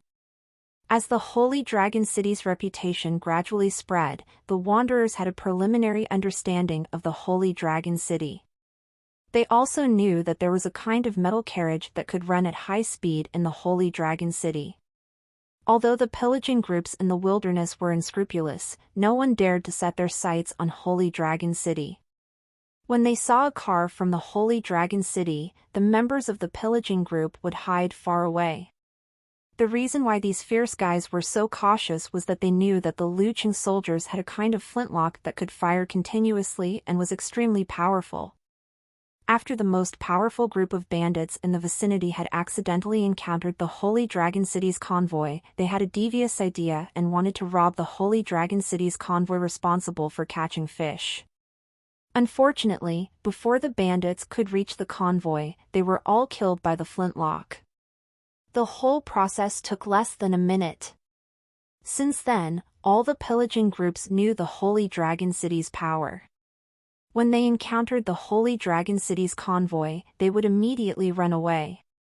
The Holy Dragon City's position as the overlord had already been established unknowingly. Recently, there was a piece of news circulating in the wilderness. That was, Holy Dragon City was about to open a huge trading market. When the time came, there would be countless goods for sale. I heard that the nearby forces have decided to go to Holy Dragon City to take a look. First, to make a deal, and second, to take the opportunity to observe the strength of Holy Dragon City. Many wanderers were also tempted because there were many job opportunities in such a trading market. If they could find a stable job, they and their families would no longer have to worry about food. The establishment of the Holy Dragon City's trading market had attracted the attention of countless people in the wilderness. During this period of time, wanderers often came to the Holy Dragon City, requesting the Holy Dragon City's warriors to give them a job that would provide them with food. The Holy Dragon City's warriors would allow these wanderers to enter the commercial district and participate in the construction work after careful questioning. The Holy Dragon City's population was slowly growing without them knowing. The military jeep driven by Tang Jin was driving very quickly, giving off a feeling of letting the horse reined in. The scenery of this wilderness was similar to the Gobi Desert of the American Alliance in his original world. Driving without restraint, Tang Jin soon saw a mountain peak that rose from the ground. It wasn't right to call them mountain peaks, because they were more like some giant stone pillars that rose from the ground, scattered and abruptly appearing on the horizon. This was the territory of the Cyclops. They controlled a large area nearby and did not allow anyone to approach. There was a special plant growing in this area, which was the favorite food of some giant reptile. The Cyclops domesticated this reptile and used it as its main food. In addition to this kind of reptile food, the one-eyed giant would also hunt some monsters and creatures to improve his food. After Tang Jin arrived at this area, he put the jeep into his storage space. After activating the quantum invisibility screen, he ran toward the giant stone pillars. After walking for a short while, Tang Jin saw a group of huge insects that looked like hamster women on the grass. The worm was about a meter long and lay flat on the grass, lazily gnawing on the purple moss on the ground. There were many similar insect groups. Tang Jin looked around and saw at least hundreds of these large insects. The Cyclops pasture was full of this purple moss. There must be a lot of these big bugs, which could barely sustain their daily consumption. Whenever the Cyclops felt that the number of insects had decreased, they would stop capturing them and let them reproduce for a period of time. During this period of time, the one-eyed giant would go around hunting monsters and creatures of the 100 races as food for the transition period. The team of elf cultivators decades ago was unlucky. They encountered a hunting Cyclops on their way, and all the elves were killed and became food for the Cyclops. When the shells of these flat bugs were removed, they would reveal a lobster-like meat stick. It was tough and strong, but it smelled a little bad. However, the Cyclops loved the taste of these bugs the most and had always regarded them as a peerless delicacy. Sometimes, the wanderers would also poach such large insects as food to fill their stomachs. However, these bugs were not as easy to deal with as they looked. They had great strength and would make sharp cries when they were attacked, summoning the Cyclops. Even if they were lucky enough to catch these insects, the big nose on the Cyclops' face was not to be trifled with. They were extremely sensitive to the smell of these insects and could easily distinguish the smell of these insects in the pasture. Then, the Cyclops would carry their signature weapon and follow the scent to kill all the poachers. After a long time, there were very few people who poached these big bugs because the price they paid was too great. Even if the wanderers were passing by the border of the pasture, they would ignore it when they saw such a big insect. Tang Jin did not alarm these large insects. He carefully dodged them and continued to advance toward the stone pillar area. Not long after, Tang Jin saw the figure of a single-eyed giant in the distance. The one-eyed giant had thick body hair and looked like a moving tower from afar. When he stood at a disadvantage, he could smell a pungent stench. After it walked out from behind the stone pillar, it walked towards a group of big bugs. Upto.dfrm no/v/e/lb/i/n.co/m. In daily life, the one-eyed giant's movement speed was not fast, and it looked slow. However, due to their height, their seemingly slow steps could cover an extremely long distance. In a battle, the one-eyed giants would become extremely fast, displaying a speed that would make the enemy feel despair. Once they were targeted by these one-eyed giants, there was basically no possibility of escape. After the Cyclops walked into the swarm, he slowly bent down and reached out to grab a writhing bug. In the Cyclops' other hand, he held a long bone that looked like the rib of some monster. After it pierced the worm in its hand into the bone, it began to catch a second worm. After capturing 7 or 8 big bugs in a row, the one-eyed giant straightened his back and carried the bunch of big bugs back behind the stone pillar. Tang Jin stood up from the grass and continued to walk toward the stone pillar area. At the same time, he carefully observed his surroundings. When he arrived at the stone pillar area, he immediately observed the situation inside through the map view. This was a large area of stone pillars, covering an area of nearly 10 kilometers. Gray stone pillars of different thickness were everywhere. A group of Cyclops had gathered in the area of the stone pillars. Tang Jin counted them and found that there were a total of 12 of them. There were 3 level 4 Cyclops, 1 Lord tier Cyclops, and the rest were all level 5. These were all high-level monsters. If they were to move out in a group, they would form a terrifying destructive force. The one-eyed giants were gathered together, as if they were having a gathering. However, Tang Jin saw that 2 one-eyed giants were doing some unbearable actions between the stone pillars. This was the difference between a high-level monster and a low-level monster. The intelligence that they displayed was obviously much higher, unlike low-level monsters that were only dominated by instinct. Beside these one-eyed giants, Tang Jin saw a fire pool with flames constantly flashing. The flames in the fire pool never died down and were used by the Cyclops to roast food. It was said that this fire pool was created by the one-eyed giant by relying on his innate ability. Once the one-eyed giant left this place, the fire pool would be extinguished. At this moment, a huge monster was being smoked and roasted above the fire pool. A thick bone stick pierced through the monster and was then propped on 2 rocks. After the Cyclops who caught the bug came back, he placed the big bug by the fire pool and let the fire slowly cook it. He was not in a hurry to eat it. Tang Jin was not in a hurry to poison the Cyclops. Instead, he tried to look for the remains of the elf cultivators to see if he could find them directly. Only a few decades had passed, and many things had disappeared and changed. How could it be so easy to find them? After Tang Jin looked around, he discovered a large pile of bones in a certain corner of the stone pillar area. There were also some broken weapons mixed within. This should be where the Cyclops had thrown his junk, as it had already piled up into a small mountain. There were dozens of similar places in the valley. How could he lure the Cyclops away and make them leave this place temporarily? After Tang Jin thought for a moment, he swiftly headed to a swarm of insects in the distance and threw a remote control bomb. Soon after, Tang Jin teleported back to his original world and quietly got an off-road car. After knocking out the 2 big bugs with lightning speed, Tang Jin stuffed the big bugs into the trunk of the off-road vehicle. Then, he used the all-purpose electronic kit to perform simple control of the car. After Tang Jin started the program, the car would automatically drive and move forward in a straight line. At the same time, Tang Jin also threw a time bomb in the car to ensure that the car wouldn't fall into the hands of others. After finishing everything, Tang Jin immediately ran towards the stone pillar area.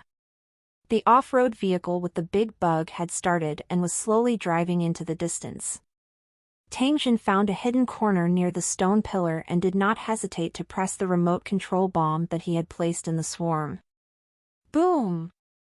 A loud sound rang out, and over a dozen large bugs were blasted into the sky, becoming fragmented. The frightened bugs began to scream, which immediately alerted the Cyclops in the stone pillar area. These guys ran out like a swarm of bees, waving the huge leg bones in their hands and running towards the place of the explosion. When the Cyclops leader saw the bug corpses that had been blown to pieces and the bugs that were screaming in panic, he immediately flew into a rage and waved the leg bone in his hand. Then, the one-eyed giants sniffed wildly and quickly ran in the direction of the off-road vehicle. In that direction, they smelled the scent of bugs. This damn poacher, not only did he kill a bunch of insects, but he also secretly took away a few. The one-eyed giants were extremely furious. Such poachers had to be killed and eaten. Under the leadership of the commander-tier Cyclops, the group of big guys immediately strode forward and chased after the off-road vehicle. The ground was stomped with loud boom-boom sounds. After the Cyclops left, Tang Jin immediately headed toward their fire pool. He did not dare to delay any further. After arriving at the edge of the fire pool, Tangjin took out a box from his storage space and stuffed the poison sealed in wax into the food. This would ensure a delayed effect, in case the other Cyclops didn't eat after one was poisoned to death. After he was done with all this, he quickly left the fire pool and hid in a hidden corner. It didn't take long for Tangjin to see the Cyclops appear in the map view. These guys were carrying the burnt remains of the off-road vehicle and walking back in high spirits. The things around the fire pool were still the same. The one-eyed giants had no idea that someone had been here. They couldn't be blamed for their low vigilance, as the pasture of the Cyclops was a land of death. Normally, no monsters or creatures of the 100 races would approach it.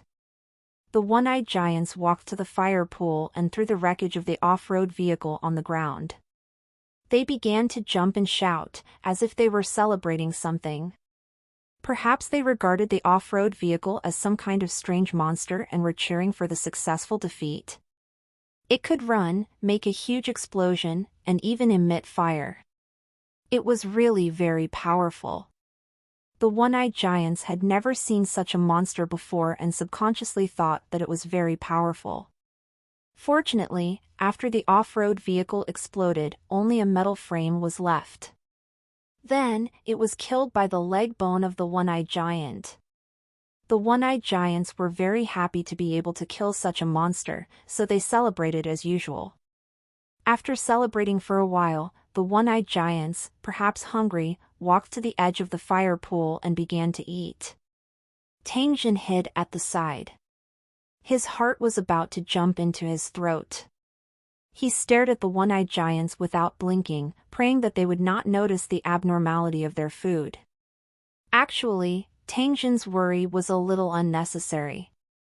This was because these one-eyed Jew people were used to being careless.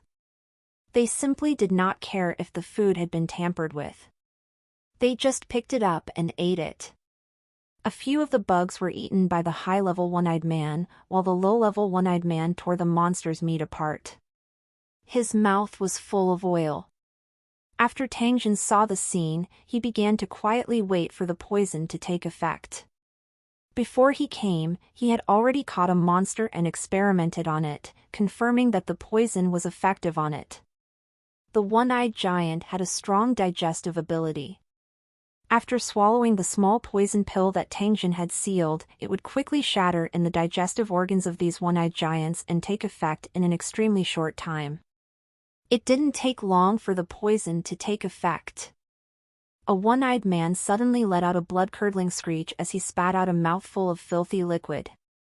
He then began to struggle while clutching his neck.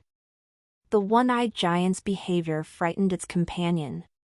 Just as it was about to go forward to check, two more one-eyed giants began to roll on the ground and groan in pain. In the blink of an eye, the Cyclops had entered the state of poison, and the stone pillar area was filled with the screams of the Cyclops. The Lord-tier Cyclops had a stronger resistance. It looked at its fellow Cyclops rolling on the ground and couldn't help but roar angrily. A huge leg bone was constantly being waved by it, smashing gravel everywhere, trying to find the murderer who had hurt them. At this moment, the Cyclops leader had already vaguely realized that he and his fellow Cyclops had been ambushed. The pain in its body and the anger in its heart mixed together, causing it to explode with terrifying power, causing destructive damage to the surrounding area. After the Cyclops leader vented his anger in vain, his body could no longer bear the pain. He sat on a broken stone pillar and gasped for breath with his head down. Not far in front of it, the Cyclops had stopped struggling, and their life force was gradually fading. To be able to last so long under the high dosage of cyanide poison, these Cyclops were already considered strong. On the other hand, the Cyclops leader's physique was extremely strong, and it had not died yet. In the face of the Cyclops Lord, whose strength had been greatly reduced, Tangjin no longer needed to waste any more time. He quietly moved to the back of the Cyclops, took out a rocket launcher from the storage dimension, and aimed at the back of the Cyclops. Bang! The burning trail produced a great thrust, and the rocket went straight for the back of the Cyclops Lord. Because of the poison, the Cyclops Lord's reaction and movement speed were greatly reduced. By the time it realized the sneak attack from behind, it was too late to dodge. Boom! The rocket with a powerful armor-piercing ability arrived in an instant, drilling into the Cyclops Lord's skin and flesh, and exploded. The Cyclops Lord howled in pain as a terrifying bloody hole appeared on its back. Even its spine was exposed. He didn't expect that the one-eyed giant didn't die immediately after suffering such a heavy blow. Instead, it waved its thigh bone and pounced in Tangjin's direction. Although Tangjin was surprised by the strength of the Cyclops Lord, he immediately jumped and dodged. He ran at an extremely fast speed and played hide-and-seek with the Cyclops. After being discovered, Tangjin's quantum invisibility light screen was no longer effective under the mental lock of the Cyclops Overlord. Therefore, the other party had been following closely behind it. The enormous leg bones continued to attack. Tangjin nimbly dodged and occasionally retaliated. Based on the injuries of the Cyclops Lord, it would not be able to last long. Sure enough, it did not take long for the Cyclops Lord's speed to slow down. After a while, the Cyclops Lord fell to the ground. Tangjin stopped, turned around, and walked to the side of the Cyclops Lord. He used his alloy sword to cut off its head. Tangjin heaved a sigh of relief when he saw the giant head of the Cyclops leader. After spending half a day, Tangjin took out all the brains of the Cyclops and began to search for the Moonlight Pebbles. This was a rather time-consuming matter. Tangjin had to carry out the search with a plan. First of all, he had to determine the age of these dozens of piles of bones, and then look for traces of elven items in the bones of similar ages. Tangjin directly ignored those fresh bones. He jumped onto a pile of bones that was already overgrown with weeds, covered his mouth and nose, and began to search. The bones were piled up in layers. There were monsters' bones and humans' bones. The gaps were filled with all kinds of parasitic insects. An indescribable rancid smell filled the air. It was so smelly that Tangjin could only wear the underwater breathing insect to block out the smell. After searching for half a day, Tangjin found many broken armors, weapons, brains, and other random things. However, he did not even see a shadow of the Moonlight Pebble. It was unknown how many years these Cyclops had lived here. Each of them was a big-bellied man, so one could imagine the amount of food remains they had accumulated. Tangjin felt a slight headache as he looked at the pile of bones under his feet that had been dug for several meters. If he were to search alone, who knew how long it would take him to find the Moonlight Pebble? He had to think of a way. Tangjin sat on the pile of bones and muttered to himself for a moment. Then, he informed Tai Sing to bring 100 Holy Dragon City soldiers over. Immediately after, Tangjin teleported back to the Wei Island and sneaked into a construction site after making 7 or 8 turns. While no one was paying attention, Tangjin directly activated the application and brought all the excavators and shovels that were parked at the construction site back to the Luching world. He also got a lot of tools. Just these things weren't enough, so Tangjin continued to bring fuel and a large amount of food and drinking water. He only stopped transporting them when Tai Sing and the others arrived. When Tai Sing arrived with a group of Holy Dragon City soldiers, the first thing he saw was dozens of cars and tools of labor. They had never seen an excavator before, but they were more familiar with a forklift, because there were 2 of them in the Holy Dragon City. Looking at these things, Tai Sing was a little confused. Could it be that Tangjin had called them over to transport these things back to the Holy Dragon City? City Lord, I've brought all the soldiers here. Do you have any orders? Jin Tang? Tai Sing, who was wearing a camouflage suit and had a pistol on his waist, walked over and asked Jin Tang. Tangjin pointed at the cars that he had thrown on the grass and said to Tai Sing, divide the soldiers into a few small groups and have them go around the area to capture people for me. Then, bring them all here. Remember not to hurt anyone. Just tell them that I'm short of people to work here, provide food and drink, and give them all kinds of rewards after the work is done." And NBSP, hearing this, Tyson didn't hesitate at all. He immediately ordered the soldiers to jump into the cars and then spread out into the wilderness. The roar of dozens of cars immediately resounded through the wilderness, and they rushed toward the place where the wanderers gathered. And NBSP, Tai Seng's mouth couldn't help but twitch as he glanced at the one-eyed giants on the ground.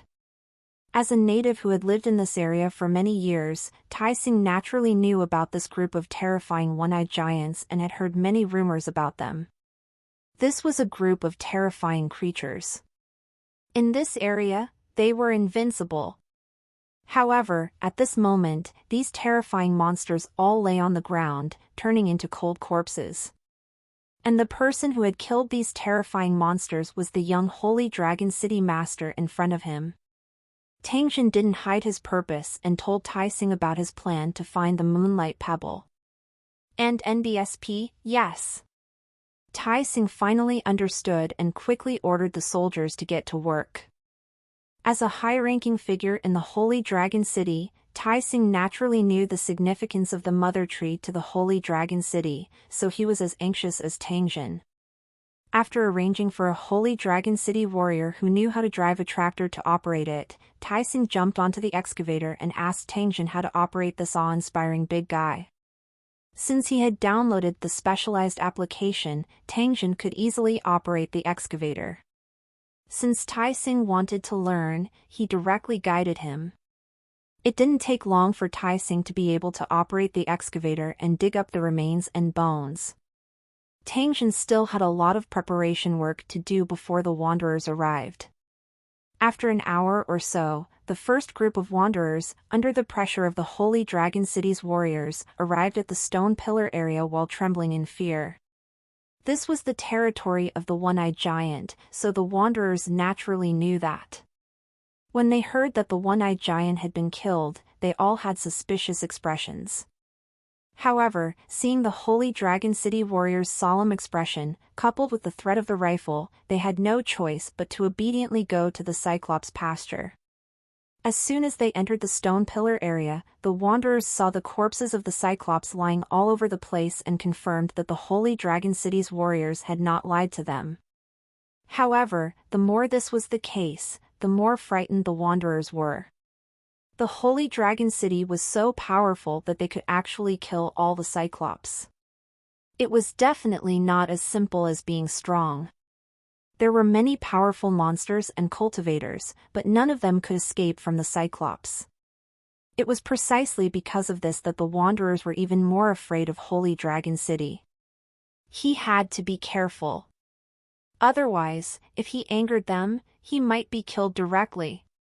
The wanderers looked at each other and immediately became obedient, cooperating with the Holy Dragon City's soldiers' commands.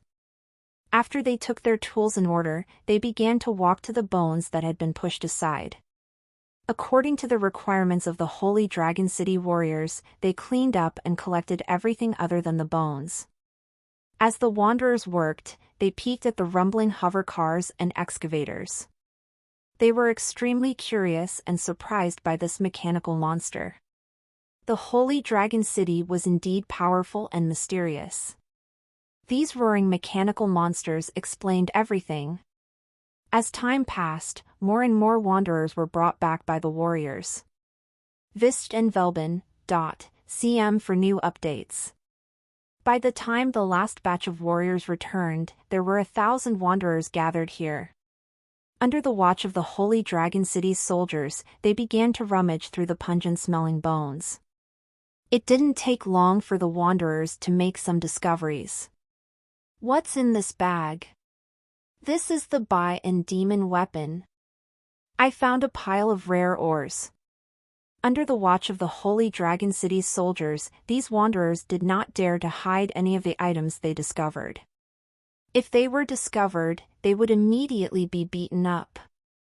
In order to ensure that the Moonstone wouldn't be hidden by the wanderers, Tang Jin didn't hold back.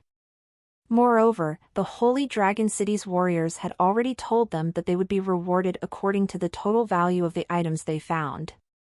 The more they obtained, the more generous the rewards would be. None of the wanderers had expected that there would be so much good stuff in these skeletons. If it were not for the one-eyed giant occupying this place, it would have been discovered and cleared by the wanderers long ago. However, it was also because of the existence of the one-eyed giant that this wealth was preserved to this day. As the saying goes, wealth can move people's hearts.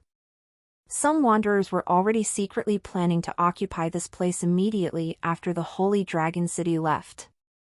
As long as he dug with his heart, he would definitely have a rich harvest. As for the Holy Dragon City, which would take the majority of the profits, these wanderers did not dare to have any other thoughts other than being envious. The items that had been cleared out were gathered together and counted by a special person. Then, they were stored in different categories. Although his trash-picking harvest was rich, Tangjin's mind wasn't on these things. He only wanted the moonlight pebbles. As time passed, more and more items were collected, but there was still no sign of the moonlight pebble. Tangjin knew that this wasn't something to be anxious about. Thus, he waited with a peace of mind. Not far away was the cookhouse's territory. And NBSP, when the Holy Dragon City soldiers arrived at the Cyclops pasture, the army chef in charge of food ordered people to capture the giant insect and slaughter it for dinner. The rice, flour, and oil had already been prepared, so the chefs who came with the carriage only needed to start a fire to cook. It didn't take long for a soldier to drive a car back and throw a pile of bugs on the ground. The chef deftly peeled off the bug's outer shell, revealing the white and tender bug meat. Next, the chef used a knife to slice off a piece of worm meat. He sniffed it and tasted it again. Then, he called for the helpers to peel off all the shells of the worms. After washing the worm meat, he marinated it with fine salt and seasoning, filling up 7 or 8 large plastic buckets. A few wanderers smashed a thick-looking grass root with a stone and then washed it in a bucket. By the time the roots were only left with fiber, Tangjin found that a lot of white sticky substances had been deposited in the bucket. Upon closer inspection, it turned out to be natural starch. After the starch settled down for a while, the excess water was poured out. The starch was then taken out and wrung dry on a gauze. Strips of fat and tender worm meat were taken out of the bucket and thrown into the starch one by one. Soon, they were wrapped in starch. A large pot had been set up beside him, and a large barrel of soybean oil was poured into the pot. It began to boil not long after. Pili-pa-la sounds of deep frying could be heard. After the starch-coated insect meat was deep-fried in the boiling oil for a while, it was taken out and placed into a large basin beside it. And NBSP, after the temperature dropped a little, the fried insect meat was ready to eat. Tangjin curiously picked up a piece and tasted it. Immediately, he felt that his mouth was filled with fresh fragrance. The taste was simply amazing. These guys were born to be chefs. They had only watched a few cooking videos and their standards had improved so quickly. Looking at the chef's proud face, Tangjin decided to find them a few more cooking tutorial videos next time. This way, he could also taste the top food in the Lucheng world. When night fell, all the searching work stopped. The wanderers were gathered together, and under the command of the Holy Dragon City soldiers, they lined up to receive their food. There was rice, deep-fried worm meat, spicy pickled vegetables, and a steaming hot vegetable soup. This was tonight's food, and everyone was given enough to fill their stomachs.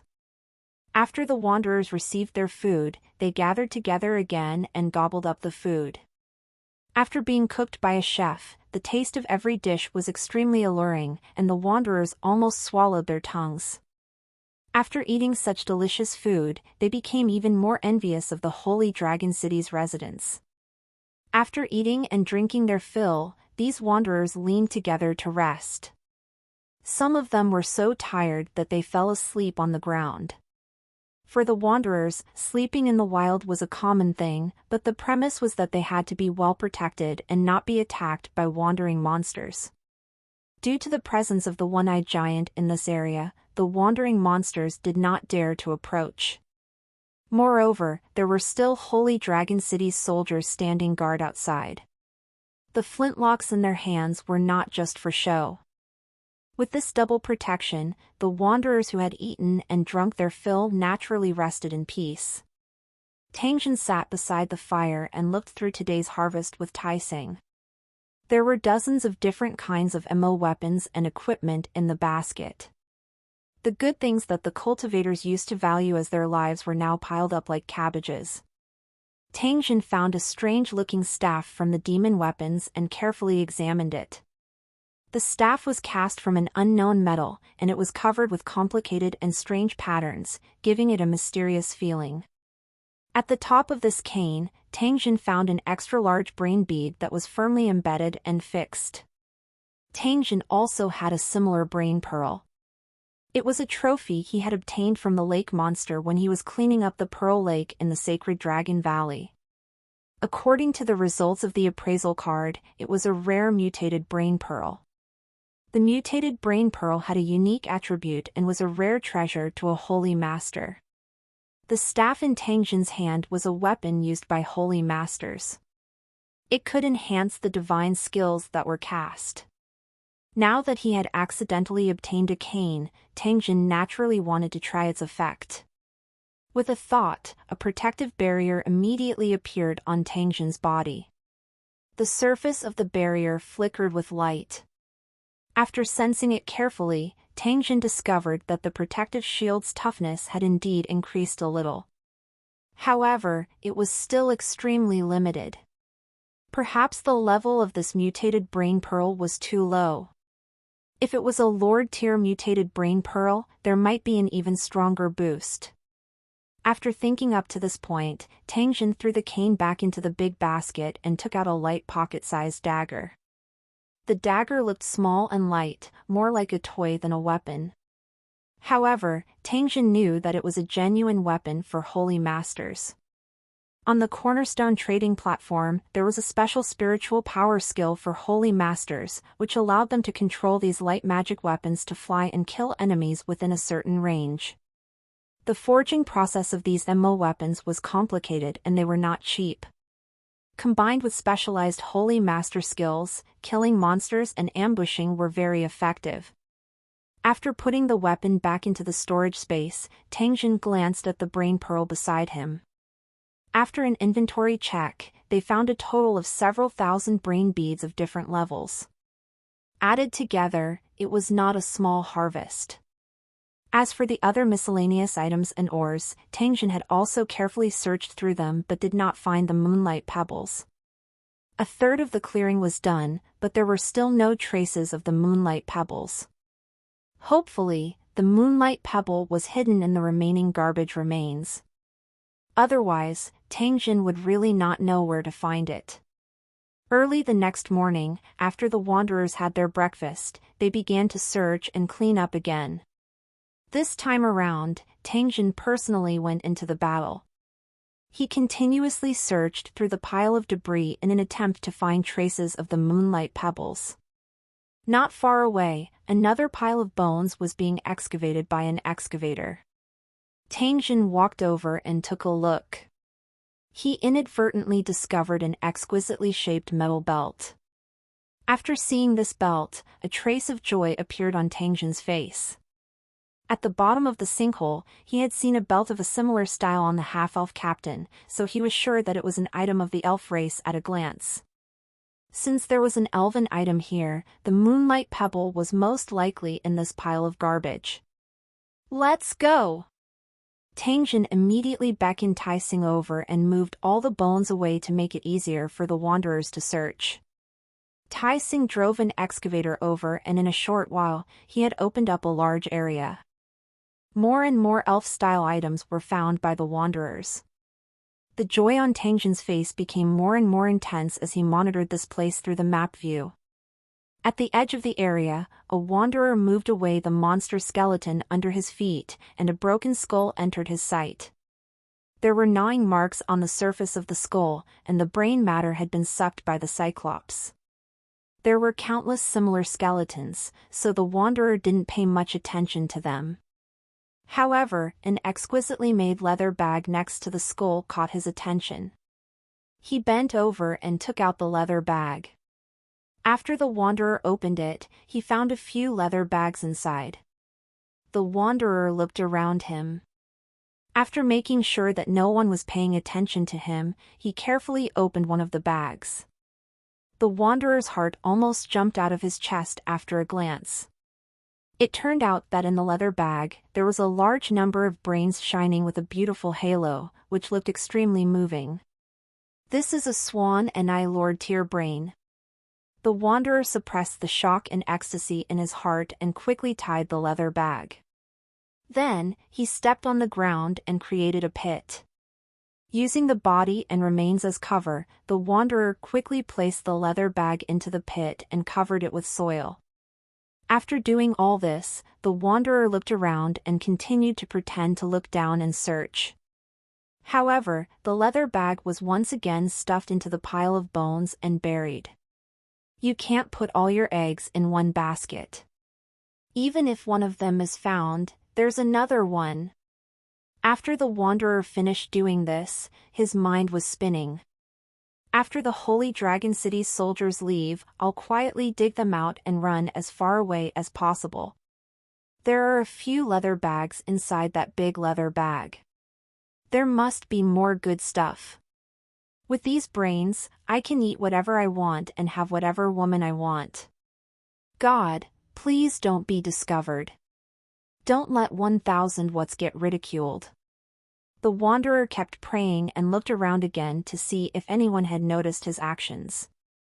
But this time, when the wanderer raised his head, he saw a young man standing in front of him, looking at him with a faint smile. The wanderer was shocked. He knew the other party's identity, because all the Holy Dragon City warriors called him Lord City Master. After realizing who Tangjin was, the wanderer was so frightened that his heart started beating wildly. He revealed an extremely ugly smile at Tangjin. "Lord City Lord." Tangjin stared at the wanderer for a full minute before he sighed softly. "There are some things that you simply can't possess. Once you obtain them, you'll realize that they're not good fortune, but disaster." After Tangjin finished speaking, he took out his leather bag and pouch under the drifter's dumbstruck gaze. The wanderer felt as if he had instantly fallen into an ice cave. The fear of death made his mind clear, and he instantly understood the meaning of Tangjin's words. If you have the life to make a fortune, if you don't have the life to spend, all your schemes are in vain. City Lord, I was wrong. I was possessed. Please don't kill me, Ingluo. Find PT Tez on n/VLN.cm. The wanderer's tears flowed down his face. He knelt on the ground and howled madly, begging for Tangjin's forgiveness. Tangjin, who had just taken a few steps, slowly turned his head and looked at the wanderer with an expressionless face. "I'm in a good mood today, so I'll let you live. Remember to remember this in the future." When the wanderer heard this, he felt as if a heavy burden had been lifted off his shoulders, and he kowtowed like he was pounding garlic. Tangjin didn't care about the wailing wanderer behind him. He turned around and walked toward the military jeep at the side. He was merely a fellow who was obsessed with money and was not worthy of Tangjin's attention. Tangjin didn't suffer any losses. With his status, he didn't need to be calculative with a wanderer that he could easily crush. At this moment, Tangjin suddenly had some enlightenment. He seemed to understand the feelings of the demon-eyed Tyrannosaurus when it found out that he had captured the water monster. It was just a small matter that didn't matter. It didn't affect the overall situation, so the magic-eyed Tyrannosaurus couldn't be bothered to care about it. Only when Tangjin tried to kill all the wanderers and sea monsters did the demon-eyed Tyrannosaurus give him a small warning.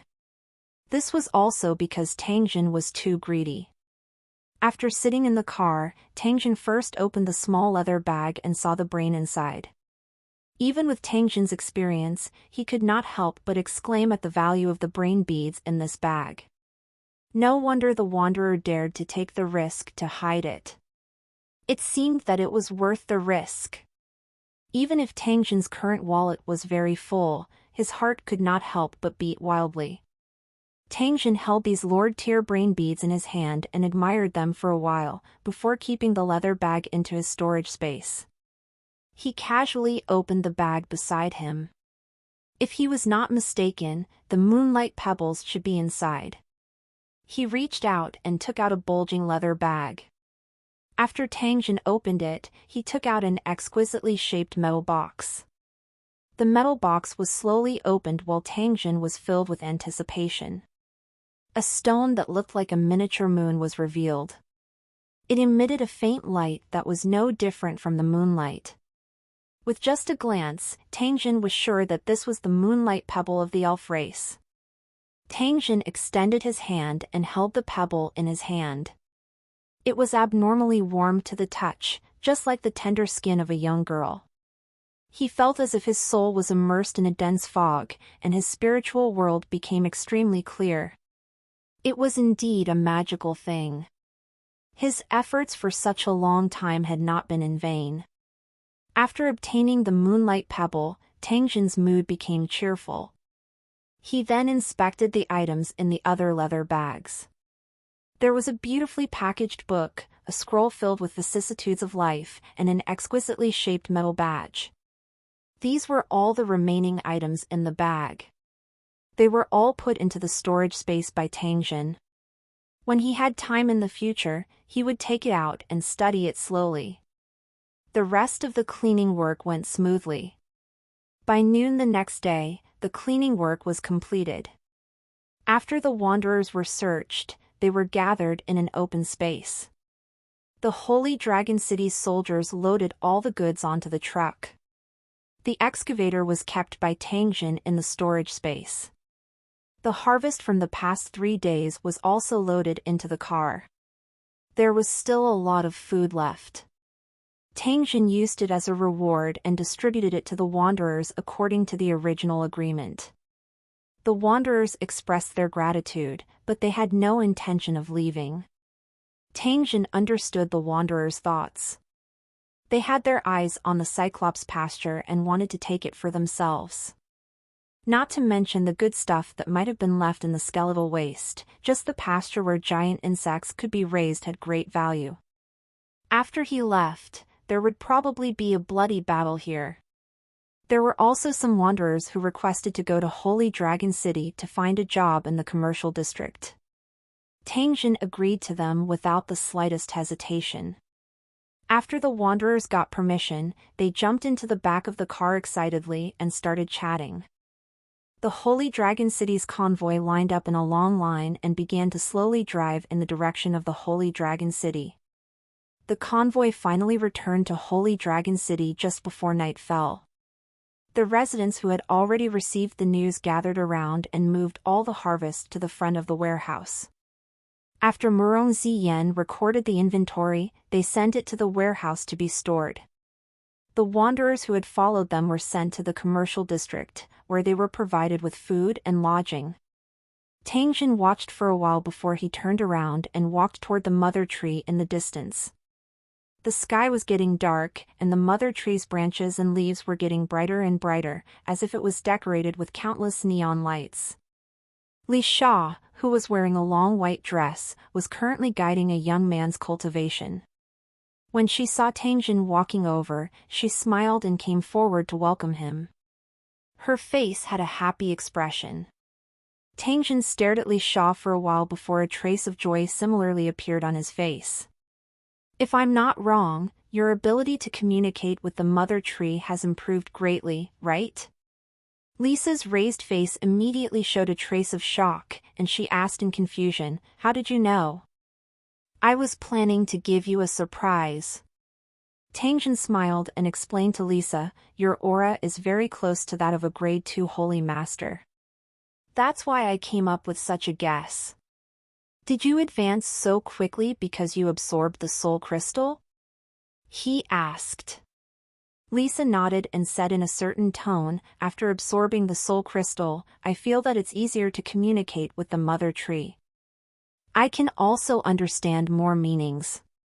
The effect is very good. It's good that it's effective.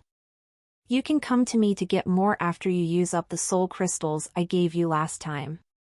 Lisa obediently nodded her head and reached out to hold Tangjin's arm. The two of them walked to the mother tree. Tangjin took out the moonlight pebble and slowly lifted it up under Lisa's mesmerized eyes. "As promised, I've brought you the moonlight pebbles, which are even more precious than the moon spring water. Are you happy now?" All West ch.rs on n.o/vli/n/.cm. Tangjin raised his head and looked at the mother tree with a helpless expression. The mother tree's branches and leaves glowed with a brilliant light. At the same time, countless seven-colored radiances drifted down from the branches and leaves, making people feel like they were in a fairyland. A silver bell-like laughter seemed to ring out beside Tangjin's ears. It was as though a little girl had received her favorite gift. Her laughter was filled with joy. A clear spring slowly appeared under the mother tree and quickly expanded into a clear pool of water that was half an acre in size. All kinds of beautiful plants grew rapidly beside the pond, embellishing it with beauty. Countless colorful gemstones suddenly gushed out from the ground and covered the bottom of the pool, shining in the clear spring water. Li Sha's face was filled with intoxication as she looked at the scene before her. Suddenly, she turned her head to Tangjin and said, "The mother tree said thank you, and even asked you to put the moonlight pebbles in the pool." Tangjin laughed in a self-deprecating manner. He thought in his heart that this thank you was really not easy to obtain. Tangjin slowly walked to the pond under the mother tree. He gently threw the moonlight pebble into the pond. Just as the moonlight pebbles entered the water, the gemstones at the bottom of the pool began to emit a bright light like electric-colored lights, illuminating the pool with a myriad of colors. From afar, the pool seemed to have turned into a huge gemstone, reflecting the light of the mother tree beside it, making one intoxicated. The mother tree, the pool, the green grass, and the gorgeous flowers that could be seen everywhere formed a beautiful scenery. Tangjin was intoxicated in this pleasant scenery and was unable to extricate himself for a long time. When the last giant puppet in the Glitter Gold Race's sanctuary was transported into the cave, Holy Dragon City began to prepare for the upgrade to a level 3 building.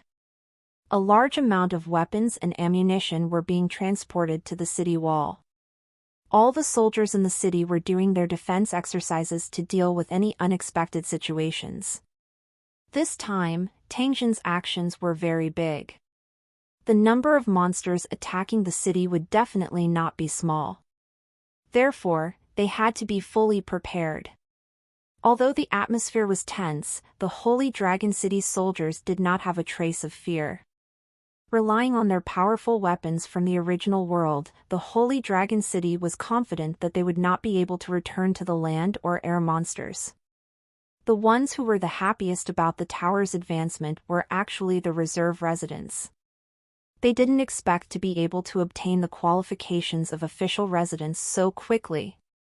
According to past experience, it would take at least 10 years to become an official resident from a reserve resident. If one became a reserve resident of a high-level city and wanted to become a full-time employee, it would be an extremely long waiting process. Some reserve residents had waited for their entire lives but still could not cross this hurdle. Who would have thought that after joining the Holy Dragon City, they could become official residents after being reserve residents for a month? How could they not be surprised? The reserve residents who received the news were all in a state of excitement. They were all looking forward to Liu Chang's advancement. They were all confident that the Holy Dragon City could resist the monster siege. They thought that it was not a problem at all.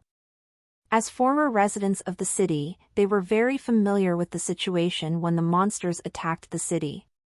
Although the monsters attacking the city were strong, they could not withstand the Holy Dragon City's powerful defensive weapons. As the people anxiously waited, the day of Holy Dragon City's advancement finally arrived. On this day, all work in the Holy Dragon City stopped. The residents were not allowed to act on their own accord as per the requirements. The city walls were filled with fully armed Holy Dragon City soldiers. Tang Jin was dressed in an exquisitely handmade robe.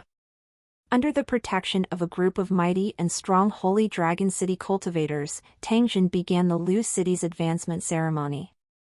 To upgrade a level 2 city building to a level 3 city building, he would need to sacrifice 10,000 level 3 brain pearls, which was equivalent to 1 million level 1 brain pearls.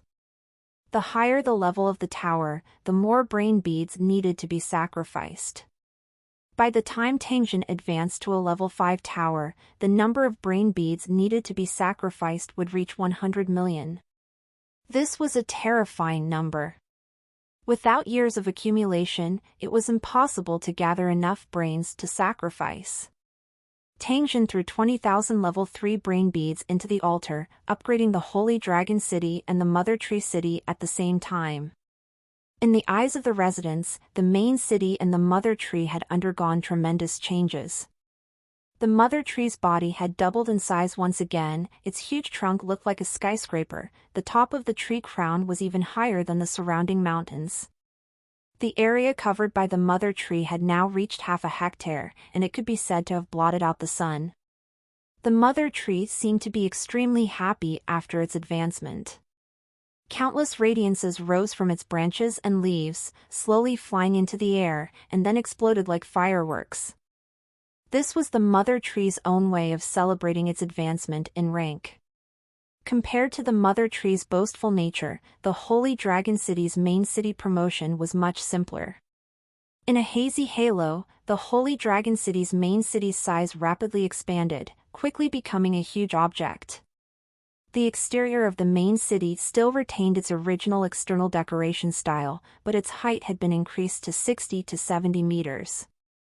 It was as if a super monster had occupied the Holy Dragon Valley. After the upgrade, the area of the level 3 building had expanded by countless times, and at the same time, there were countless new rooms. Tang Jin could also feel a mysterious power being emitted from the building. It silently affected every resident of the building, strengthening their physical fitness. Tang Jin knew that this was one of the so-called benefits of the building. According to the level of the building, it could provide a certain amount of physical attribute enhancement to the residents. The higher Lu Chang's level was, the more obvious the increase was. From now on, the Holy Dragon City's main city had officially been upgraded to level 3, and the Mother Tree's city had also become a level 3 city. After upgrading the main city, Tang Jin still had to build an auxiliary city. 2 brand new altars were already placed in the Holy Dragon City's square. Tang Jin walked in front of them and placed 2 tower cornerstones on them. These 2 cornerstones were the Glitter Gold Race's Sanctuary's cornerstone and the Black Rock City's cornerstone. Explore Ta Ti stories at no/l//bin.cm. After placing the 20,000 level 1 brain beads on the altar, the past scenes of the 2 towers immediately appeared in Tang Jin's consciousness. At the same time, the illusionary image of 2 towers appeared in front of Tang Jin. He placed them next to the main city in the Sacred Dragon Valley. Tang Jin had built the underground city below Black Rock City. The 2 of them merged into one and were quickly built. It didn't take long for a new building with an underground entrance to appear in the Sacred Dragon Valley. It appeared solemn and respectful. After silently glancing at the low and newly built auxiliary city, Tang Jin shook his head and once again threw 20,000 level 2 brain beads into the altar. The auxiliary city that had just been formed was immediately shrouded in light and became taller and taller. In a spurt of energy, Tang Jin invested another 20,000 level 3 brain beads, upgrading both auxiliary cities to level 3. After the light faded, a white building that was one size smaller than the original Black Rock City was completely formed. However, it was even more beautiful than Black Rock City, and it was even more lively. This time, Tengjin had used a total of 4.22 million brain beads to upgrade the building. It was definitely a big deal. Fortunately, he had gained a lot during this period of time. Even though he had consumed so many brains, he still did not empty his wallet. Tengjin originally planned to upgrade the main building to level 4, but when he thought about how he still had to upgrade his mobile application, he finally resisted the desire to continue upgrading the building. Moreover, after the city was upgraded to level 4, the strength of the monster's attacks would increase greatly. In addition to the accumulation of the previous continuous upgrades, Tengjin did not dare to imagine how many monsters would attack the city. Compared to Liu Cheng, mobile applications were the foundation of his career. Tengjin was very clear about which was more important.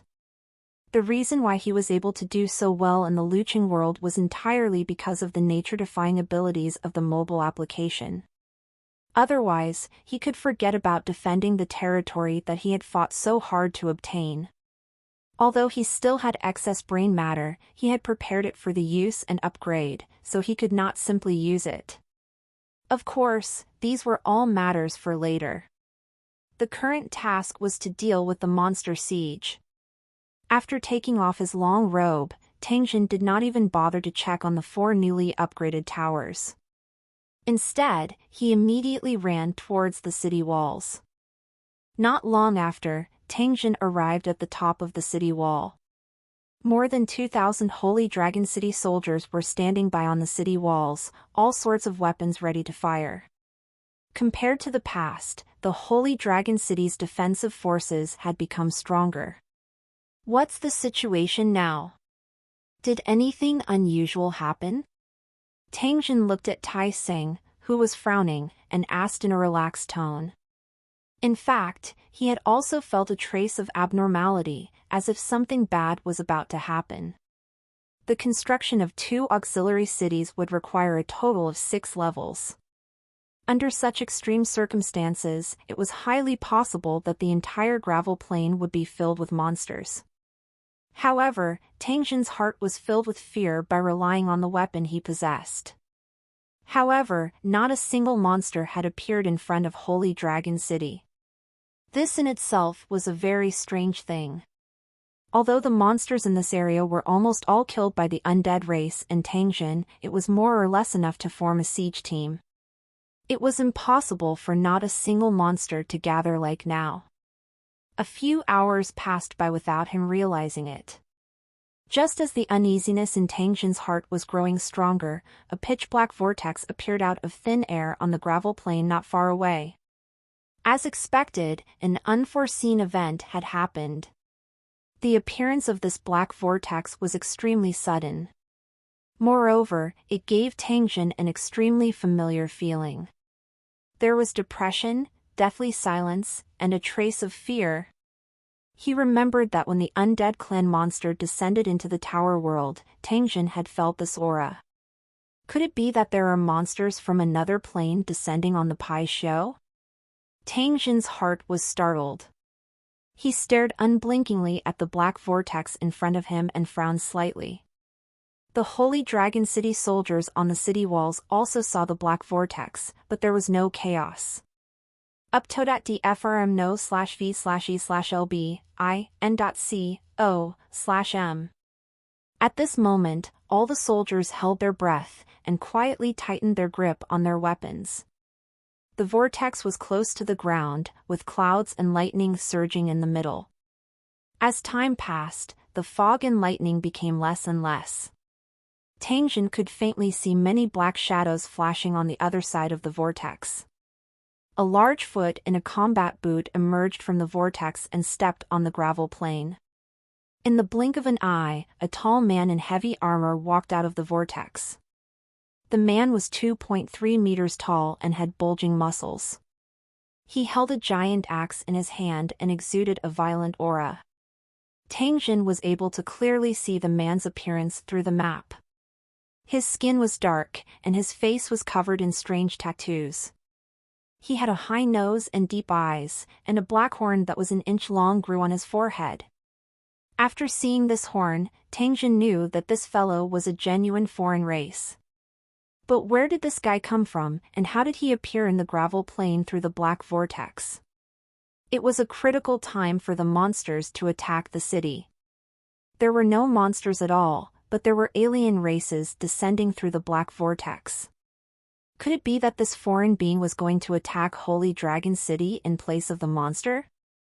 Tang Jin's heart was filled with doubt.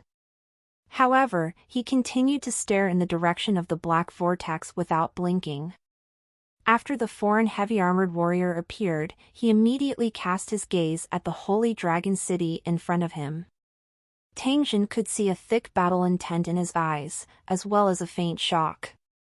A series of heavy footsteps came from the whirlpool. Immediately after, Tang Jin saw two mammoth-like creatures walking out of the whirlpool. A few of the heavy-armored aliens with similar appearances were sitting on the mammoths. 2, 4, 6 Swan and I. More and more elephants walked out of the vortex and lined up in a huge formation. They were neat and quiet, clearly having undergone strict training. Behind these mammoths, non-humankind warriors in light armors walked out in rows. The 5 of them stood in a straight line, continuously walking out of the whirlpool. On the gravel plain, these foreign warriors were lined up in square formations, looking silently in the direction of the Holy Dragon City. The armor on their bodies constantly glowed under the sunlight, looking very spectacular. There were 2,000 of these light armor warriors, and each of them was fully armed and looked majestic. After the light armor warriors had assembled, another group of foreign race warriors in leather armor began to walk out of the vortex. These armored warriors had short swords at their waists and strange mechanical crossbows in their hands. Their faces were full of killing intent. They must be the long-range soldiers of this non-humankind army, but how far could their bows and arrows reach? After the 2,000 archers appeared, another group of armored knights riding on strange beasts appeared. There were also more than 1,000 of them. The last to walk out was a team of about 200 people. The leader of the group was a tall alien. He was wearing demonic armor and holding a wide-bladed sword. The aura he gave off was at the Lord tier. Behind this lord were 2 other foreign cultivators. One was wearing a long robe, while the other was wielding a demon weapon. One of them was a level 5 cultivator, while the other was a level 5 holy master. There were over 100 foreign cultivators and a dozen holy masters following closely behind. Such a powerful formation was enough to easily destroy an ordinary level 3 city. When these people all walked to the front of the array, the huge vortex began to shrink slowly until it disappeared. After seeing this scene, Tang Jin could already confirm that this foreign tribe army that had suddenly appeared was charging towards Holy Dragon City. The original monster siege had become a foreign race siege. Moreover, they had arrived through the teleportation vortex. What was the secret connection between this? This was what Tang Jin was most curious about. If he wanted to know the answer, he would have to defeat these guys first. Just as Tang Jin was sizing up this group of uninvited guests, these foreign races were also sizing up the Holy Dragon City. However, their expressions were a little interesting. The non-human lord in magic armor had a dark expression. He had maintained this expression ever since he saw the Holy Dragon City's tall city walls and the huge mountain peaks that surrounded the city. The Holy Master beside the non-human lord had a helpless look on his face. He said to the non-human lord beside him, "Captain, we've run into a tough bone this time." The non-human overlord nodded and sized up the Holy Dragon City's walls once more. He said coldly, "When I accepted the mission on the platform, I was already prepared to fight a tough battle. After all, to be able to make the Cornerstone trading platform issue a siege mission, I think they must be quite strong." After saying this, the non-human overlord's face was filled with irrepressible anger. He pointed at the Holy Dragon City's tall walls and said, "But I never thought that the enemy's city wall would be so tall. How can a newly upgraded level 3 city have such a defense? We'll have to pay a huge price if we want to destroy such a tower. Can we bear such a loss? Could it be that all the buildings in this wildlands are so powerful?" When the non-human lord said this, he was already filled with anger, regretting not accepting this hot potato. The Holy Master beside him shook his head. "I've participated in 2 operations against these towers. They're not as strong as you think, and their combat power is not even as good as our subsidiary towers. This level 3 city with tall walls could only be regarded as an exception, and it was the only thing they could rely on. Perhaps something unknown has happened, causing the number of monsters within a 100-mile radius to not meet the standard for attacking the city. That's why the Cornerstone platform has issued this siege mission. The laws of the heavenly Tao wouldn't miss any tricks. As long as the tower leveled up, it would inevitably experience a siege battle. It's the humans' bad luck to encounter such a monster in the city. As long as we can climb up their city walls, we will have won the battle, because the weak human race can't resist the bravery of the one-horned race's warriors." The Holy Master's words made the non-human lord's expression ease a little. He seemed to only be worried about the tall city walls. As for the human warriors on the city wall, they were no different from pigs and dogs in his eyes. They were all ants that he could kill at will. No matter what, we have to fight this battle. Otherwise, we won't be able to safely cross the distance of 10,000 miles and return to our city. The longer we drag this out, the more disadvantageous it will be for us. If that's the case, then we'll attack the city immediately." At the order of the Lord, the Holy Master immediately led the 12 Holy Masters behind him to the river and raised the short scepter in his hand. The Holy Masters who were mumbling to themselves took out a bunch of brains from their pockets and pointed the short cannonballs in their other hands at the river. The brains in the hands of the Holy Master quickly disappeared, and the river water began to surge. A path that was 5 to 6 meters wide quickly emerged from the bottom of the river. Tangjin was slightly stunned when he saw this. This kind of divine art skill was very similar to the terrain transformation plugin. The paleness of the Holy Master's faces after casting the divine spell was immediately compared to the ease with which he operated and used it. After seeing the path in the river appear, the non-human overlord immediately ordered the army to set off, heading straight for Holy Dragon City. However, Tangjin was not in a hurry to attack. Instead, he stared at the foreign army passing through the river without blinking. Tangjin only smiled and waved his hand after the last mammoth passed through the river. "Fire the cannons and blow up the passage in the river. I want to catch a turtle in a jar this time." The one-horned army arrived at the other side of the river. Before they could organize themselves, they suddenly heard a loud noise coming from the city wall. The non-human lord was stunned and immediately looked at the Holy Dragon City's walls. However, he suddenly saw countless black dots falling from the sky. "This is a Kasaya." Before he could finish his sentence, all kinds of cannonballs had already landed in the camp of the single-horn army, making a loud noise. The one-horned army that had been in an orderly fashion was immediately thrown into chaos. One by one, the one-horned soldiers were blasted into pieces by the cannonballs, and their corpses were thrown high into the sky. The mammoths and the war horses of the knights were also scared out of their wits. They kept letting out cries of fear and began to run and jump around in the group. A few cannonballs landed on the mammoths' bodies, blasting their bodies into a bloody mess. The heavily injured mammoths struggled madly for a few moments before falling to the ground. The originally mighty formation instantly suffered heavy losses. The Lord's eyes were wide open, his face full of disbelief. Listening to the screams of his men and looking at the corpses on the ground, he felt as if he had been punched in the chest. "Damn it, what's going on?" Are the city walls filled with holy masters who can continuously fire divine spells? The non-human lord roared, his eyes bloodshot. The holy master, whose robe was stained with blood, ran over and shouted at the Lord, "It's not a divine spell, but a cannon. These humans have cannons, those cannons from the wild buildings. Our soldiers can't resist such weapons."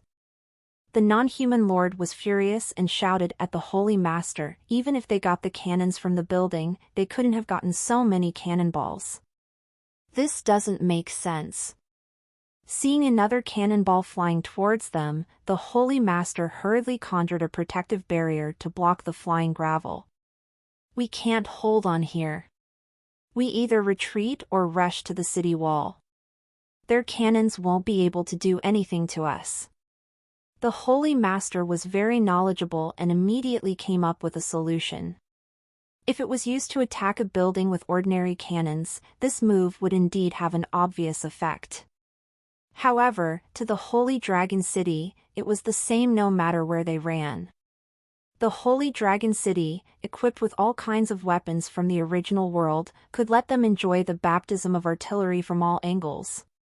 The non-human lord knew that the holy masters were very experienced. He immediately gave the order to charge, braving the artillery fire as he headed straight for the Holy Dragon City's walls.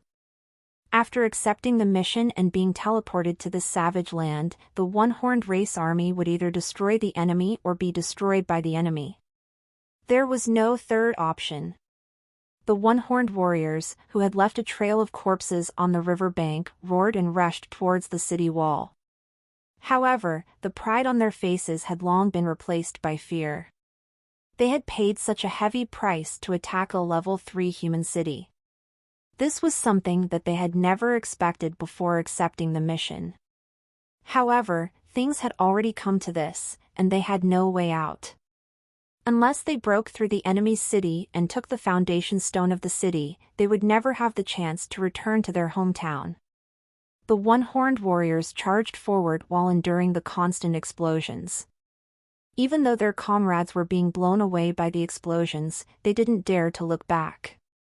The powerful destructive power of the cannonballs made them experience what fear was. The riverbank was not far from the Holy Dragon City's city walls. The sturdy one-horned race warriors held their breaths, and it did not take long before they reached their destination. As the Holy Master had said, the cannonballs were no longer able to hit them once they were near the city walls. Unfortunately, they did not know that the reason why they did not suffer the bombardment here was because Tangjin still had other means waiting for them. Below the city wall, the one-horned race's warriors looked back with bitter expressions.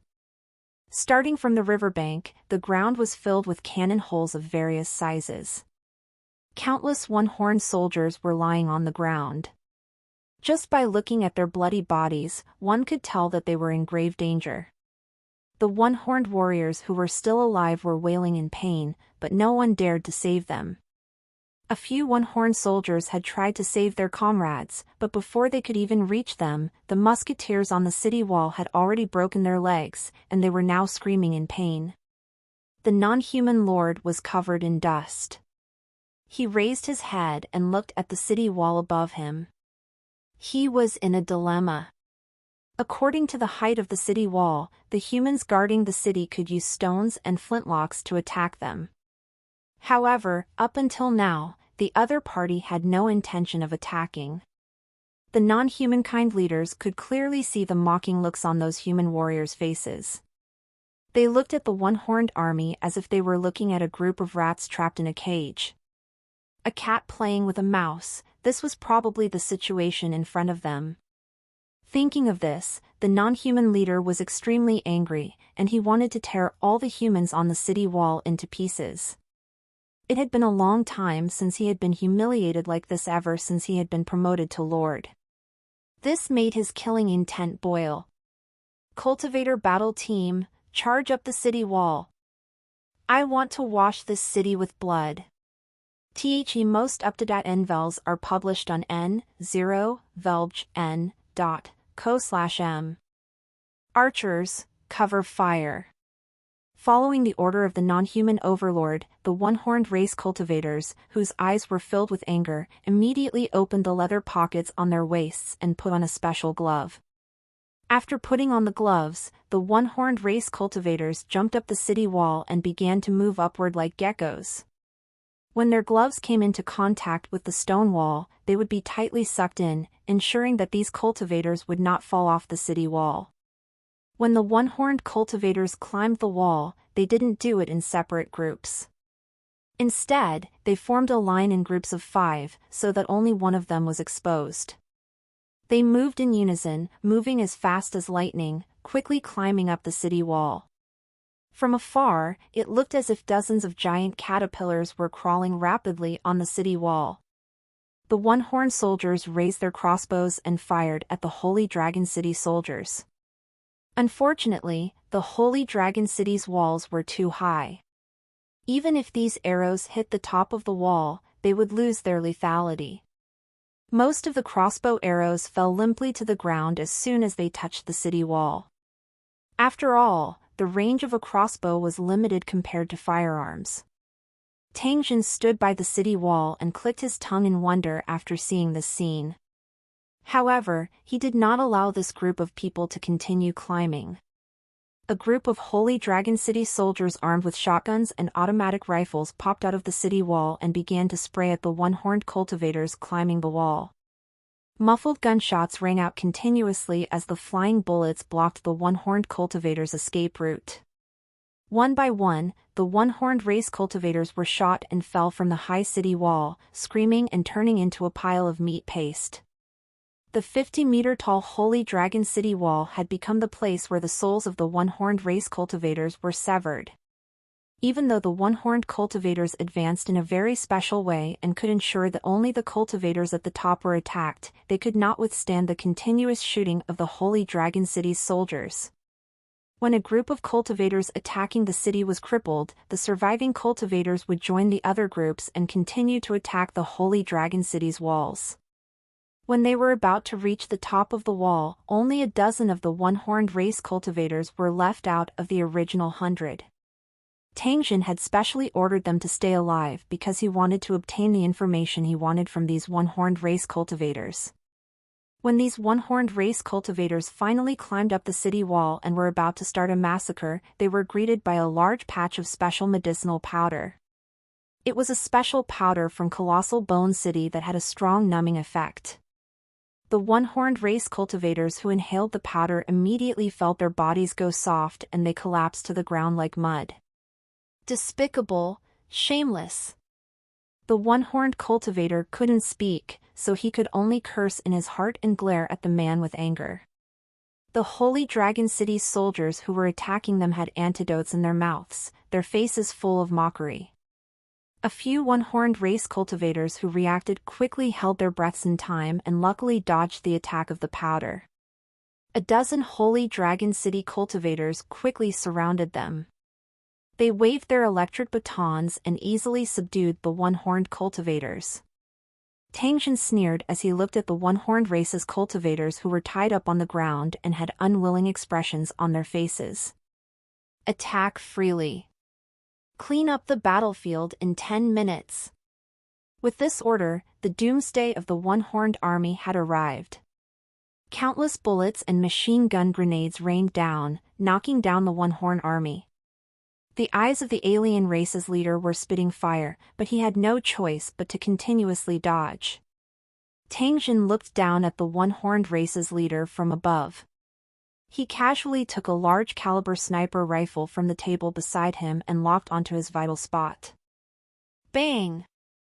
The bullet whizzed out and directly hit the alien overlord. The alien overlord dodged in time, and the spear only hit half of his arm.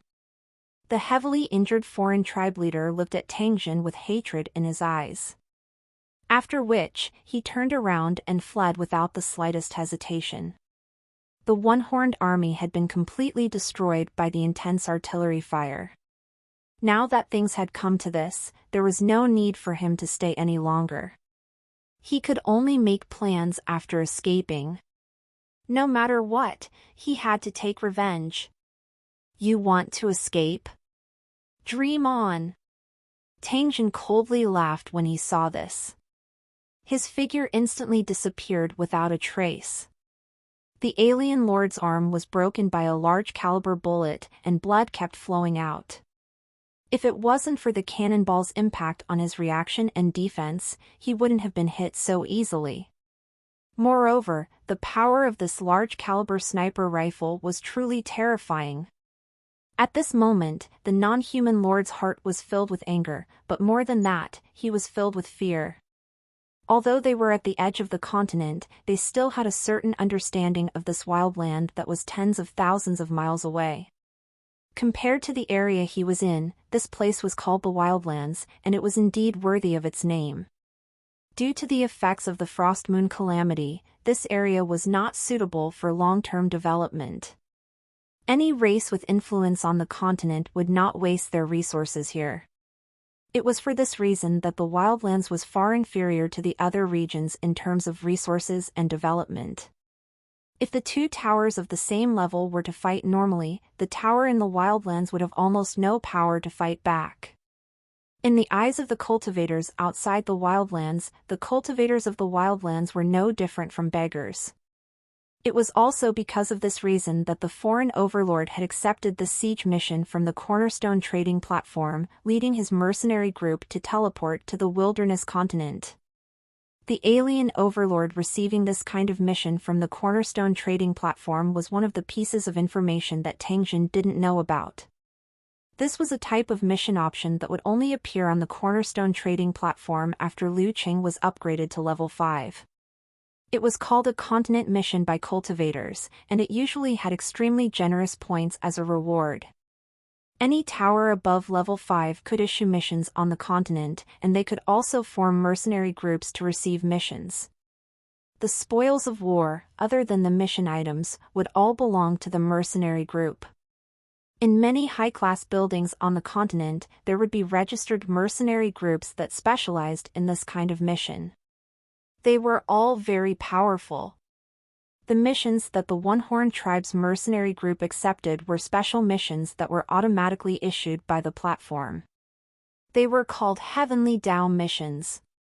From this, it could be seen how strong and confident the controller behind the Cornerstone platform was.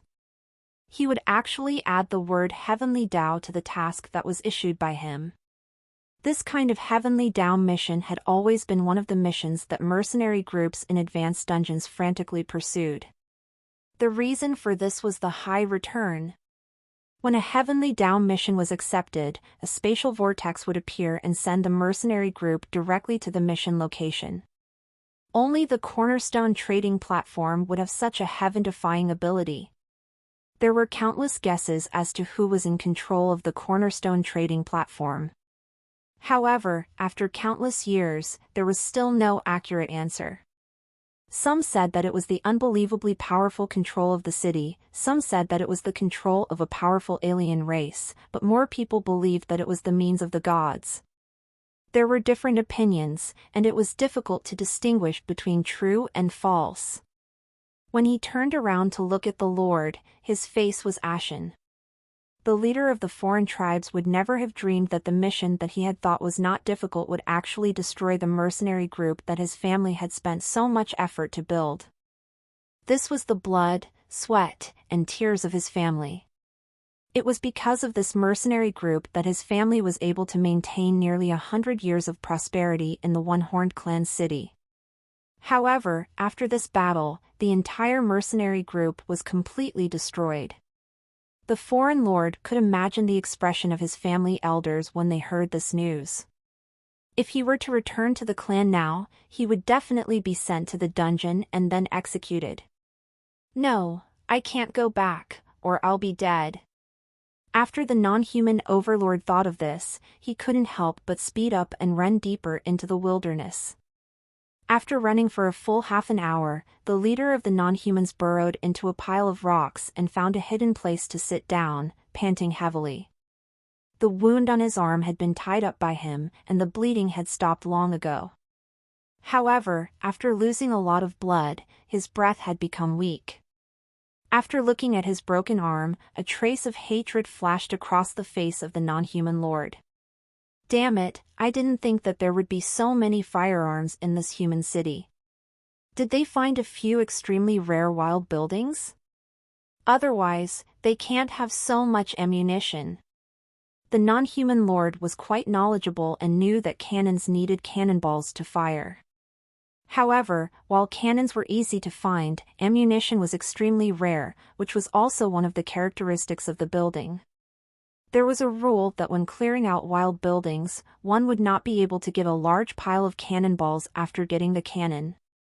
In the level 9 One-Horned Clan city, some cannons could be found in the wild buildings. These cannons came in all kinds of shapes and sizes. Some of them were glowing cannons from giant steel warships. They could even kill king-tier monsters with a single strike. Their power was extremely terrifying. However, these cannons all faced the same problem, which was the lack of shells. They couldn't be used in battle normally and could only be used as decorations or directly smelted into weapons. This was also the reason why the Lord of the Foreign Race was so surprised when he saw the Holy Dragon City's continuous bombardment. If they had sufficient ammunition, the soldiers in the world of Luqing would have long taken down cities with their rifles and cannons. They would not have used cold weapons to fight. The Holy Dragon City had many cannons and flintlocks, and it also had a tall city wall to rely on. It was no wonder that the surrounding monsters had all been killed, resulting in the lack of monsters to attack the city. He had to accept this damn mission and then run into the muzzle of a gun. The non-human overlord wanted to cry but had no tears. He also hated Holy Dragon City to the core. After I recover, I will definitely sneak into Holy Dragon City and kill until blood flows like a river to relieve the hatred in my heart. The non-human lord growled, his face full of killing intent. I'm sorry, but you won't have the chance. A low voice sounded in the ears of the lord of the foreign tribe, causing him to be scared out of his wits. He wanted to get up to check out the situation out of reflex, but he suddenly felt a chill in his heart. A purple short sword emerged from his chest and pierced through his MO weapon armor. Then, it twisted violently. The lord's heart was instantly shattered. He opened and closed his mouth twice in a daze, his face full of unwillingness. When he saw Tang Jin appear out of thin air in front of him, he wanted to stretch out his hand to grab him. However, he no longer had the slightest strength. With a heart full of loss and regret, the lord fell heavily to the ground, dying in the wilderness that he regarded as a wild land. Tang Jin raised the purple lightning short sword and carefully cleaned it. The purple lightning short sword could pierce through low-level demonic armors. This was an unexpected discovery that Tang Jin had made during a test. He now cherished this mysterious weapon that he had obtained by chance even more. After storing the non-human overlord's corpse in the storage space, Tang Jin quickly rushed back to the Holy Dragon City.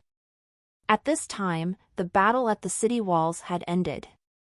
90% of the One-Horned Race's soldiers had died in battle, while the rest had been captured by the Holy Dragon City's soldiers. These captives were tied up with a special metal rope of the Glitter Gold race. At this time, under the custody of the Holy Dragon City soldiers, they were all squatting on the ground. After seeing Tang Jin return, the Holy Dragon City's soldiers continuously saluted him. Tang Jin walked in front of the One-Horned Race's captives and threw out the One-Horned Race's overlord's corpse. FIDDEU UPTS on NOV/E/LN.com. Bang! When the corpse fell to the ground, it stirred up a cloud of dust, making it look even more miserable. The One-Horned soldiers looked at the corpses on the ground, and the pained expressions on their faces became more and more intense. A sense of sorrow spread among the captives. In a corner, the holy masters who were covered in blood were dumbfounded. They were different from the One-Horned warriors. The holy masters were more concerned about the techniques that Tang Jin had just displayed. Heavens, this human city lord could actually take things out of thin air. Did he possess some kind of extremely rare Holy Master skill, or did he possess some kind of spatial magic equipment? No matter which point it was, it showed that this human city lord was not simple. The Grade 5 Holy Master's eyes were shining and his face was filled with excitement. If it wasn't for the fact that a gun was pointed at his head at this moment, he would most likely pounce in front of Tang Jin and obtain information regarding this matter at all costs. Tang Jin also noticed the Holy Master's expressions and a smile appeared on his face. This group of people was indeed tempted. In the next interrogation, he hoped to get some information that would interest him. All of the one-horned captives, including the few Holy Masters, were put under strict custody. Tang Jin planned to lock up the Holy Masters for a period of time. He would bring them up for interrogation after they were completely honest. The best time for interrogation would be after the Holy Master's spirit had been worn down. After consuming the tranquilizer from Colossal Bone City, the one-horned tribe captives became as weak as mud, and they no longer had the strength to struggle. In this way, there was no need to worry about them causing trouble. Tang Jin didn't need to worry about cleaning up the battlefield. After walking around once, he turned around and returned to the Sacred Dragon Valley. What Tang Jin needed to do now was to check the newly upgraded towers. Along the way, Tang Jin received the salutations of countless new residents. He slowly arrived at the main city of the Holy Dragon City and climbed the long steps. After being promoted to level 3, the steps in front of the Holy Dragon capital city had become wider. Each step was half a meter wide and more than 20 meters long, looking extremely spectacular. White stone guardrails appeared on both sides of the steps. They were covered with exquisite and noble decorations. 20 Holy Dragon City soldiers in bright armor stood on the steps, responsible for the defense of the main tower. Each of them looked majestic. When Tang Jin passed by, these soldiers would clench their fists on their chests and bow. Their faces were filled with solemnness and excitement. After walking up the long flight of stairs, they were faced with the main city's first-floor hall. This hall was extremely bright and spacious. The decorations were simple and luxurious, and it exuded a rich aura. The Holy Dragon City's main city, which used to be a bank building, always unconsciously revealed a trace of money-related aura. It was just that there was a new item that was added to the hall that caused Tang Jin to feel a headache. The Ghost Bank, which used to only exist in the shadows, now appeared in the hall in a grand manner, and in the most conspicuous position. A few Holy Dragon City residents were at the counter, conversing with the female ghost salesgirls. After seeing Tang Jin's arrival, a few residents bowed and saluted before swiftly leaving. Compared to Tang Jin, the aboriginals in the world of towers only treated these female ghosts as some kind of alien race. They didn't have any fear. On a large silver plate, written on it were the various trading rules of the Ghost Bank, which was extremely dazzling. This billboard had a magical ability. Even if you were illiterate, you could understand the meaning of the message at first glance. The price was clearly stated, and he was honest with everyone. However, was it appropriate for this thing to appear in the main hall of his main building? Tang Jin didn't even dare to imagine the scene of a few female ghost salesgirls staring at him every time he returned to Luqing at night. New chapters will be fully updated at novl/bin.com. Tang Jin felt his blood run cold just thinking about it. The Ghost Bank was no longer a small place with only a few female ghosts. With the upgrade of the building, it had become a large sales department with dozens of beautiful female ghosts. Through the thick bulletproof glass, Tang Jin could clearly see that in the dark workroom behind, there were pale-faced female ghosts floating around. Even with Tang Jin's current cultivation, he still felt a little uneasy after seeing this scene. A female ghost who was familiar with Tang Jin turned her head around and gave him a sweet smile when she saw Tang Jin's unblinking gaze sizing up this place. When the Holy Dragon City was first built, she had already appeared and was in charge of the various businesses of the Ghost Bank. Now, with the Holy Dragon City's upgrade, this beautiful female ghost status had also risen. The badge on her chest had already clearly stated her current identity. It had to be said that this female ghost was extremely beautiful, and her temperament was cold and shocking. She was beautiful, but she felt a chill down her spine. Tangjin awkwardly smiled. He hurriedly turned around and headed upstairs. Since the establishment of the Ghost Bank, it had already provided Tangjin with a lot of commission, and its customers were naturally the residents of the Holy Dragon City. Tangjin had no way to stop such a thing, nor did he want to stop it. Other than the rule that residents were not allowed to borrow money beyond their ability to repay, Tangjin did not interfere in other aspects. Everyone had their own ambitions. Since the other party had chosen to trade with the Ghost Bank, they must have made sufficient considerations. There was no need for him to stop them. As long as it existed, it was reasonable. Tangjin also wanted to see what kind of surprise this Ghost Bank could bring him. Due to the lack of an elevator, Tangjin could only walk up the stairs. This was something that he had no other choice. He had never heard of an elevator in the building. However, in the advanced dungeons, there was a device bought from the Cornerstone platform that could teleport within the dungeon over short distances. It was a pity that the Holy Dragon City's level was too low, and they were not qualified to equip that kind of thing. After going from the first floor to the second floor, Tangjin began to observe the changes on this floor. During the upgrade, Tangjin had transformed this place into an internal shopping mall. All the shops would be moved here. As the lighting system had not been installed, the second floor was a little dark. The space of nearly 4,000 square meters seemed empty. It wouldn't take long for this place to become lively, becoming the best place for Holy Dragon City residents to trade. After leaving the second floor, Tangjin headed to the third floor. This floor was the Holy Dragon City's office. The manager's offices were on this floor, and they handled all the Holy Dragon City's affairs. A few levels higher was the city lord's territory, Tangjin. He had a space of several thousand square meters. The area above the 10th floor was the Holy Dragon City's residential area, and there were special stairs. The residential houses were built around the windows, forming a ring of houses. In the middle was an open space, which was where the residents usually interacted and entertained themselves. Now that there was sufficient living space, Tangjin acted willfully and left a place for such activities every 2 floors. After Tangjin walked around the main city, he headed to the newly built auxiliary city. The pure white exterior of the newly built city tower was like a huge villa, and it was even more pleasing to the eye against the beautiful scenery of the sacred Dragon Valley. After Tangjin's modification, the original lifeless style had disappeared and it became more spacious and bright. Each floor had a huge hanging balcony, which was intertwined like flower petals. The design was unique and beautiful.